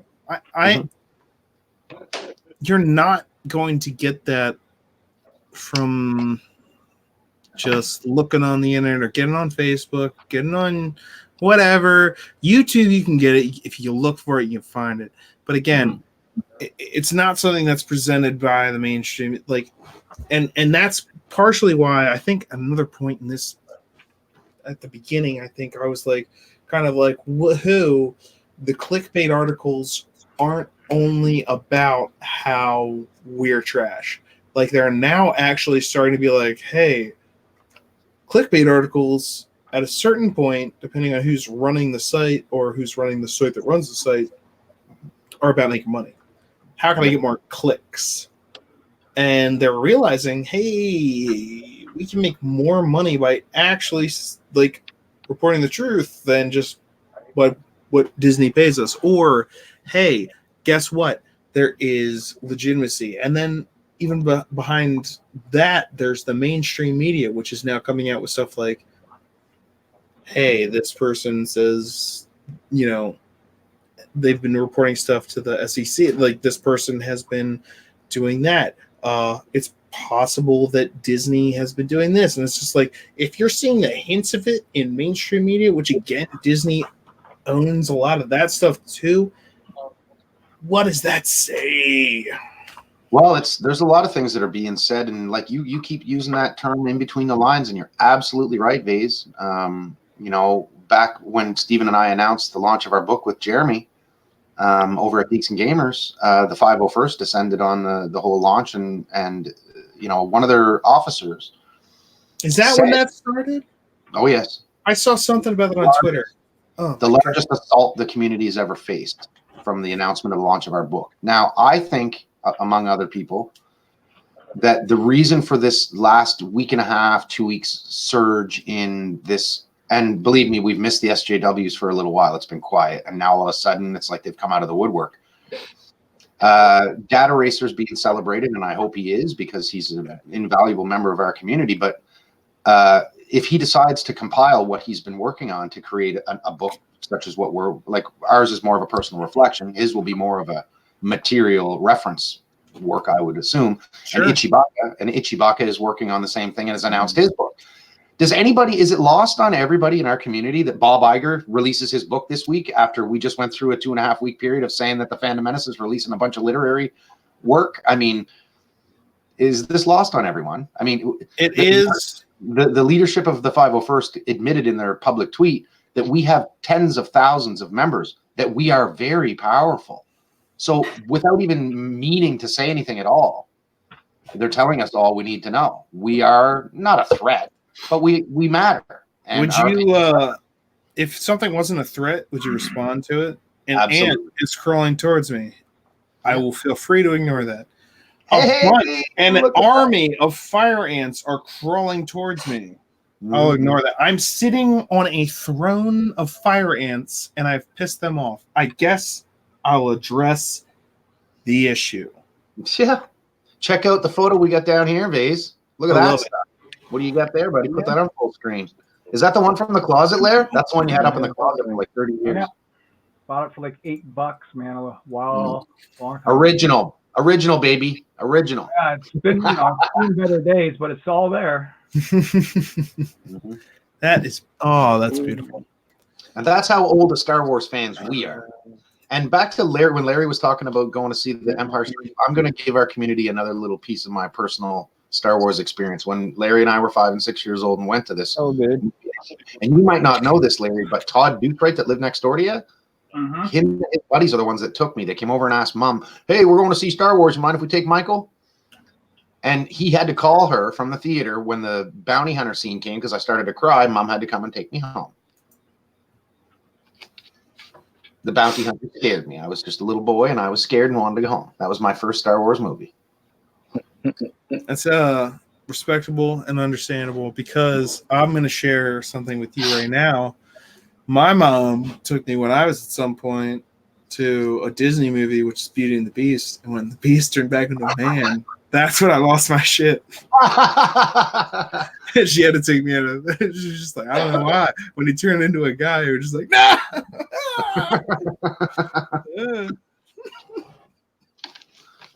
What do we get there, Larry? Is that from 2012? 1 out of 50 variant for when Marvel took over the Star Wars line from Dark Horse. Oh, yeah. It's a J. Scott Campbell variant cover. I would imagine. Has he contacted you yet, Larry? I don't know. I've been big to bother with someone like me, bro. Oh, I know, but I've been dropping hints to him to try to get him to at least say hello to you. I know you mean so much to you. I'm just trying to get you a little, thumbs up from somebody. That's all. Yeah. We all appreciate those little thumbs up. Mm-hmm. That is a very badass collection, though. I have to say, I'm glad to have both of you on my stream, and I appreciate the comments that you're giving me, because I'm just someone who grew up during the prequels, and I have a certain love for them from that. And no matter what we talk about, I still can see, now that I've grown up and I look back on them, I see, like, I get why kids like that. And then I look back at George Lucas and I was like, I get why, and different things. And it's a collaborative effort, filmmaking and anything. And George Lucas alone he came up with Star Wars, but the movies and stuff like that, he didn't. And so the stories then, when people are like, he didn't have anything to do, it's like, he just loves Lucas. Oh, you don't even, it's like, no, it was never for me anyway, it was never just like, anything George Lucas does, no. I was reading books. I'm watching other stuff. I'm reading the Matt Stover book of Revenge of the Sith and reading that, and then watching the movie in an entirely new light and liking the movie better because of the thing, and like because they cared about the story they were telling, and they cared about everything that had led up to it. The only reason people care about the story you're telling is because of Star Wars. Rian Johnson took that and was like, I'm gonna do whatever the fuck I want. Go ahead. I was gonna say, not like carrying on the story, but just like, I'm going to take advantage of the fact that I have this platform to do whatever I want, and I'm gonna make my name unforgettable. And it's not a bit, and as someone else said, like other people have said, it's not his goal to make movies that everyone likes. It's his goal to make movies that have people hate. He took this opportunity and he did for him, I think, a great job. I think no matter what happens. Yeah. Well, we're still talking about it 2 years later or whatever. But not as a thing of like, boy, I can't wait to see the next one, or which is what he was hired to do. Middle of a trilogy. Did you guys remember when he responded to the community? That is the only reason that I'm not that. All of that stuff is exactly why the Fandom Menace, I think, mostly exists as it does. It wouldn't have the strength that it has now if it wouldn't be because Star Wars fans can take a bad movie. I can see a bad Star Wars movie and be like, okay. But then for the person that made the bad Star Wars movie to say, hey, you, because of what you think of this movie, are morally a bad person. And anyone like you is also a bad person. And by that metric, you are open to ridicule and bullying, which normally we would never approve. But since you are subhuman, it's okay to bully you. Mm-hmm. Oh, excuse me. I don't think any of that has anything to do with Star Wars. That very attitude in and of itself shows you don't understand the very thing which you're trying to make movies about. I will not support you. Yeah.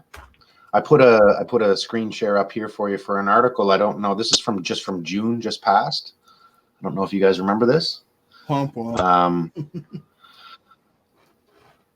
So after years of waiting for engagement from those responsible for the burning hulks of some of our most beloved franchises, arguably one of the most reviled and divisive figures in all of nerddom finally showed up on Twitter of all places to confront some of his most ardent critics here at the Fandom Menace. Ryan was out apparently in support of a troll friend of his who had already busied himself during the earlier part of the week harassing and antagonizing Last Jedi critics and angry fans.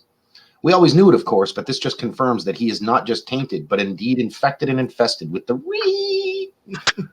He's got a taint infection. A really bad taint infection. Yeah. Check out this astute literary accomplishment. Here we go. Ethan, I can't hear you. This is how you step into the pool with the Fandom Menace after all this time, Ryan? Seriously? So it was an interesting weekend for sure. And of course, I'll see if I can scroll down here and we'll see some of the wonderful. This is what he said. Yeah, there he is. Right? There he is. Come get your boy. Come get your boy. Right?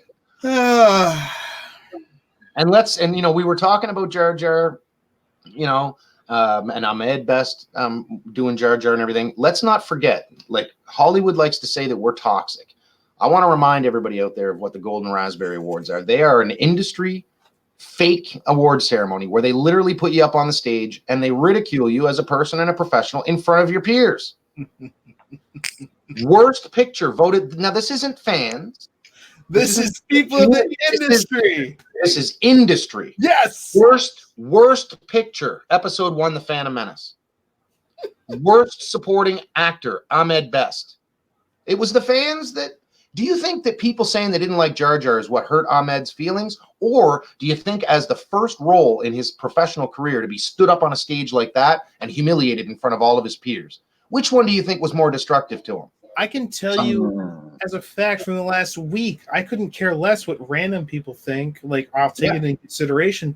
But when my peers, my fellow filmmakers, if they start to rain down shit, which has never happened until like last week, I had that sent me almost into a suicide spiral because I had no idea it was coming. I had no idea to expect it. And I thought I was doing a really good job, which is probably exactly what he went through.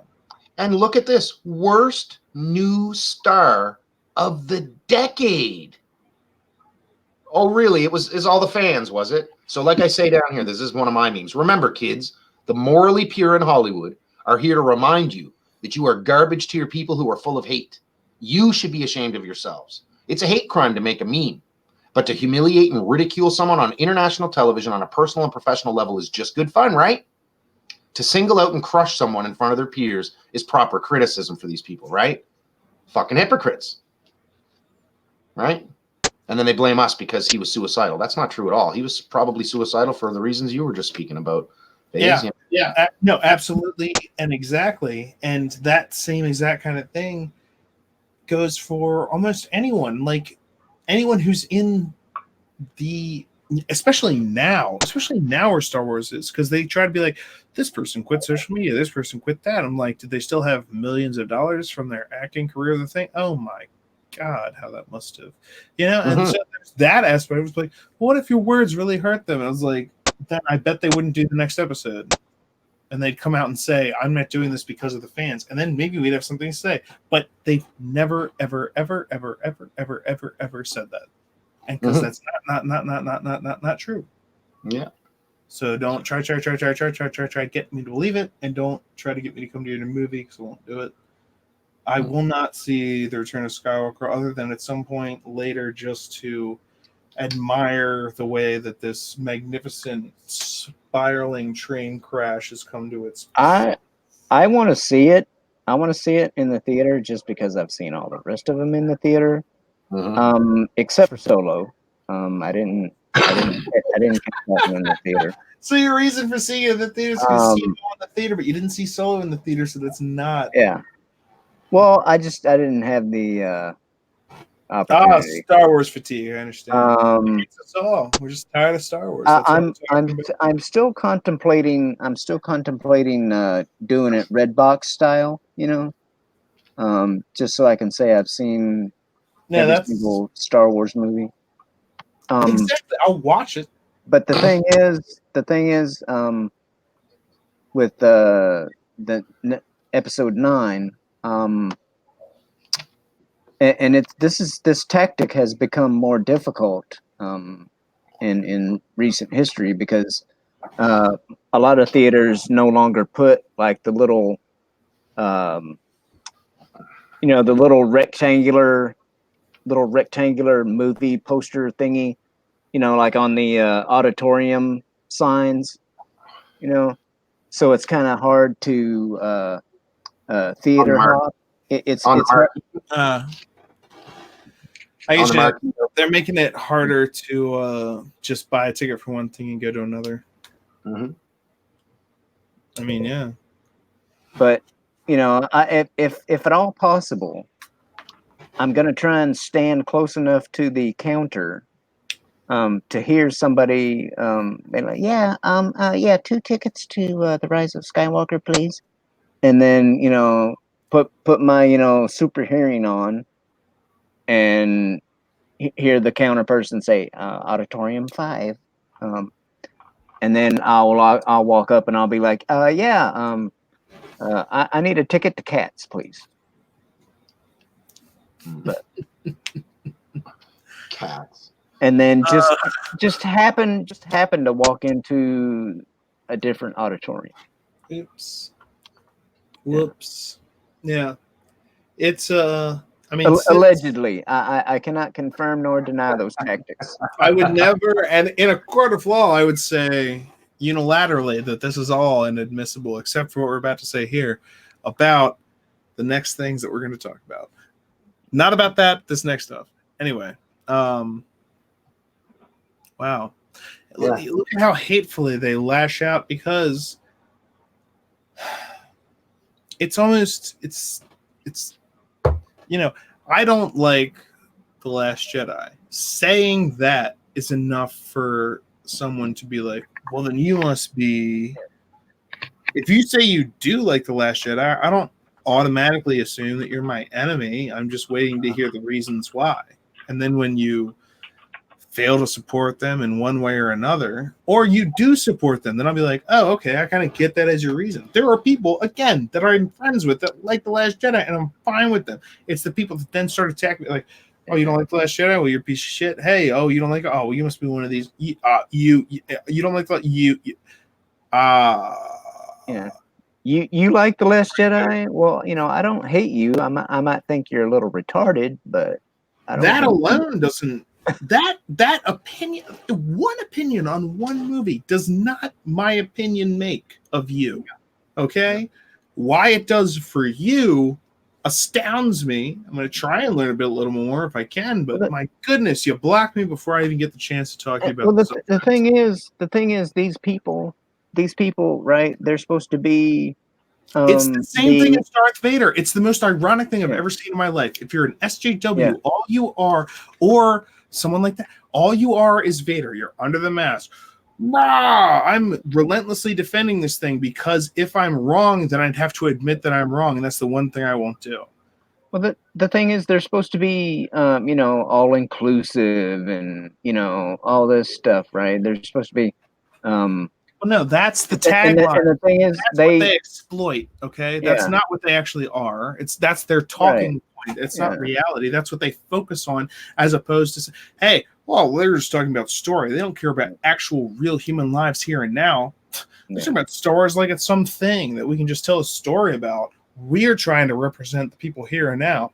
To which I would say Star Wars isn't about the people here and now, except in a metaphorical way as we all exist as human people and we can relate to it in that sense. It's not supposed to be about this specific time in human life. It's supposed to be about the existence of humanity and how we all deal with being alive. It's supposed to deal with broad themes that anyone can relate to, not 2019 Trump America or 2000 whatever exact, which Kathleen Kennedy, last time she was on the freaking whatever, the last time she opened her damn mouth, she was like, we wanted to specifically relate to this period in time. We really wanted to have a 2019 feel with it. And I was like, are you going to start the movie with a long time ago in a galaxy far, far away? Then good fucking luck with that. And why the fuck would you try and do that? And why would you say that? And the one time you rarely get to speak to people, are you literally brain dead? And are you every time she opens her mouth. How are people still going along with this stuff? How are people still going along with this? I don't get it. I don't understand.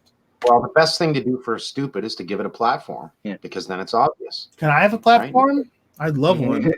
I guess I have one. You're all on my platform. We're stupid is and stupid does.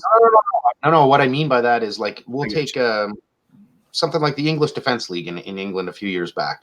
They're kind of a fringy alt-right kind of a group that started out in little market towns, gaining widespread support, slowly out in the country, because, London is its own beast. And so the EDL gained quite a following in, like the market towns and out in the countryside type of thing. And by the time it came up for a national debate, they had gained such a following and community fellowship from citizens that the BBC was really worried. Well, do we give them a platform? Because, a lot of people calling this guy a Nazi and a racist and everything else. Do we give them a platform to come and talk during the national debate? Because it's a multiple party system in Britain and in Canada as well. So you can have multiple debates, not just 2 or 3 people. And so it was decided inevitably that, well, give them the platform, like let them speak. And here's what happened, because up until the debate, they had won, I think, 16 seats or something in Parliament. So they were, they were very much minority, but had a voice. So then the guy gets up and speaks. And I think within a couple of months, the EDL was pretty much fizzled, because everybody got to see this guy's quirky ideas and quirky ways of trying to analyze society. And immediately we knew, oh, okay, that's not somebody we support. And without a free speech platform, nobody would ever know. And so I say, I know it's not popular to bring this guy up, but Maya Yiannopoulos used to say, sunlight is the best disinfectant. So let them speak, let them show themselves for what they are, and that's the quickest way to get them off the stage, because they're going to get booed. Milo. Yeah, I won't immediately again kick anyone for bringing up the name of someone which they would like to use in a quote, because I won't unilaterally just kick someone out of it.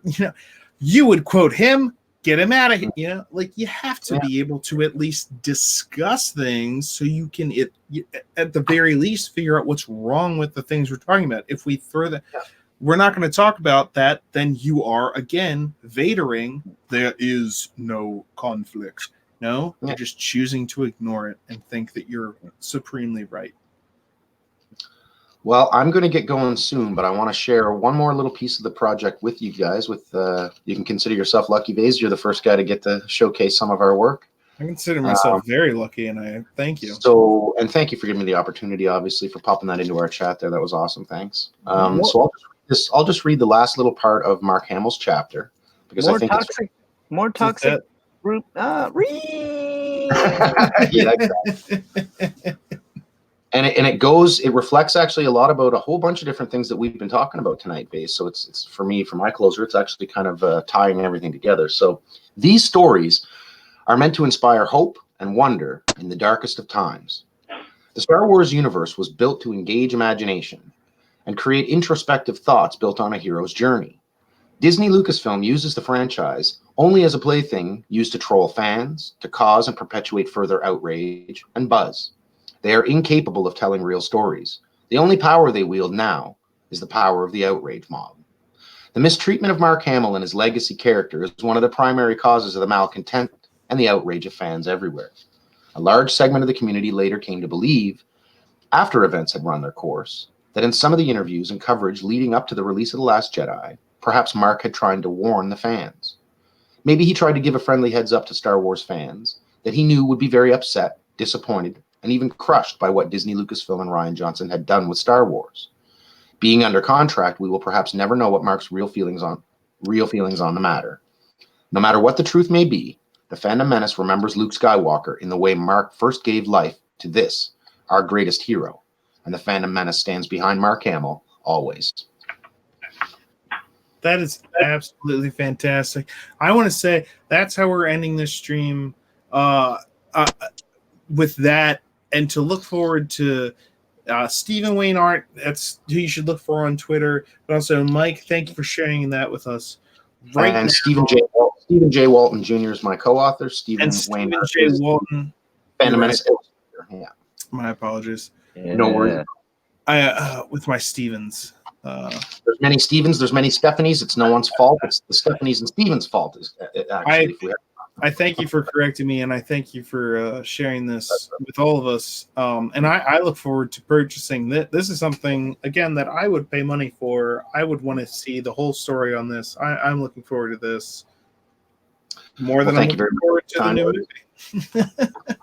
Oh, yeah. Thank you very much, gentlemen, and I hope you all have a pleasant evening. You as well. Thanks for joining us. We'll see you back in the crowd later, and I pop a link for our private working group for you fellas to jump in anytime you want as well. So I will talk to you later, and thank you so much for having me. Glad you could be here. Yeah, I think I'll bow out too. I just want to ask you guys one question though before I go. Sure. As Star Wars fans here, The Mandalorian, right? When I saw the Mandalorian trailer, I was kind of more excited for the Mandalorian than obviously I was for the Episode 9 trailer. I looked at the Mandalorian and I said, "Wow, this kind of looks like maybe this could be good." And then of course you start hearing rumors and little tidbits of how it might be not what we think it is. I hope it is what we think it is, but what's your guys' take on the Mandalorian? Is it going to be good? Is it going to be bad? Are you looking forward to it? I hope to God it's good. And that's that's the thing. One of the things we were talking about earlier. It's like, you got some of the people like, on our side too. You got some people on, and they're like, oh, boycott it. Let it die. They've screwed it. They've screwed up Star Wars. Don't support. Anything else that they put out or whatever.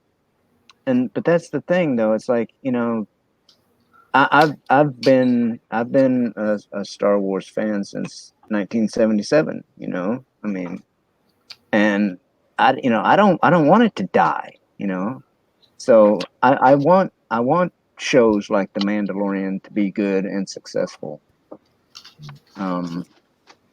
I want it too. I just don't take it as a guarantee, despite the fact that Favreau is directing, and I believe in him, and Dave Filoni, his support behind it. Like, these are all good indicators. At this point, though, I don't have confidence until I see it. I didn't see Solo until like 2 weeks ago. I did a live stream of the whole thing, and I'm convinced that I like the movie more just because I did, or not a live stream, but like a live tweet of it. Like, I had more fun just talking with people. Like, if I just said, I'm not going to dismiss it until I see it. Here's the thing: when you're talking about people not supporting it, that's going to be out on Disney Plus, and Disney Plus is going to make money no matter what. The only thing people can do is keep trying to make their voices heard. I say vote with your wallet where you can, but as far as general audience, we're very passionate about certain things. As far as general audience, I want my entertainment. Disney Plus offers tons. That's one of the things right there too. People are like, well, if you buy Disney Plus, you're supporting these people that you say you hate or whatever. And I'm like, not entirely. I'm like, yes and no. Yes See, and the thing is, like, I'm willing to pirate everything that they put. Yeah, I'm willing to give them money for the Disney Plus because I want to watch The Mandalorian when it happens. And the thing is though, about that, I'm not that excited about it, and I have to cut this off because I have to go soon. So, last thoughts, Shell, real fast. Whatever you got. Just may the force be with Dave Filoni and Jon Favreau. I wholeheartedly agree with you, and while I just negatively comment on it, I too look at it with like hope. Like, I don't want Star Wars to end. I just want people to actually care about who's making it. That's my last thoughts. Rebel, anything? I'm with you, brother. I'm going to watch it, of course. I'm going to watch Episode 9 too, just to say I was there. Maybe we'll be able to reconvene again, when these things come out, and we can, share our thoughts on it if you guys are all willing to do that. Pay for cats. Pay for cats. In the meantime, anyone that's interested in comics can follow me over at Niobe Comic on YouTube. And I do gaming, Rebel Gaming, as well on YouTube. And I will do my best to link everything in the description below once I end this and whatever. I'm just gonna say real quick, Vase, that I'm an old purist when it comes to Star Wars. I believe that Star Wars should be an experience, and therefore it should never be on the small screen. I know that that's an impossibility. I'm just simply saying that's something that disappoints me. I do believe that Favs and Filoni will be able to pull some wreckage from the flames, and I do have faith and confidence in them alone. And I do want to remind everybody out there that talks boycotts all the time, because I kind of flip-flop on the boycott thing, or I'm never quite sure, because we have to understand Lucasfilm and Disney are not Kathleen Kennedy, and they are not Bob Iger. There's hundreds and hundreds of people that work there every day, and I don't think that when Rian Johnson goes on and enrages half the planet, I don't really think that those people and their jobs deserve to suffer because of an idiot like Rian Johnson. I honestly think there's a bunch of people at Lucasfilm that have been biting their tongue for way, way, way long. One of the clickbait, I'll call it clickbait, but I don't think it was but one of the articles that never gained traction and that I saw was like they had to stop crew members working on the film from making fun of The Last Jedi while they're working on. They're like, you can't keep making, and I'm just like, that to me, being in like film school, and like, I'm not saying I've worked on anything Hollywood style, but I've listened to people talk in the industry, and I can totally believe that, and especially because they're worried about like clickbait articles and stuff like that. But I can see, because people that work on these movies, they don't get a chance to vent about it on the internet. By the very fact that you're working on it, like if you sign up to be a grip on a Star Wars movie, you don't get to talk. You can't wax intellectual on Star, So I can see that on set talking to the only people they're allowed to talk to about this stuff. Can you imagine the memes on the internal server over there? Oh my God! Can I tell you, I'm part of a group that's called Movie Set Memes. And it's literally, if you know about it, it's like stuff that you experience like on the set of a movie, and just ridiculous stuff that has to go like with the actual like minutia of filmmaking. And sometimes it's ridiculous, sometimes it's hilarious, but you see stuff like that all the time. Get your pixelator going and start displaying some of that. That's unique content that you can use, brother. I should, but I won't for now. Maybe next time. Stay tuned for next time when you'll see all of us or none of us back here together. Everyone say goodbye. We're calling it. Goodbye, and thanks for having me on. We appreciate everyone at It's a Vase Productions, which is me, appreciates every one of you being here, and Hoff. But miss me back. Thanks, Jaguar. Be so happy. There's always a bigger.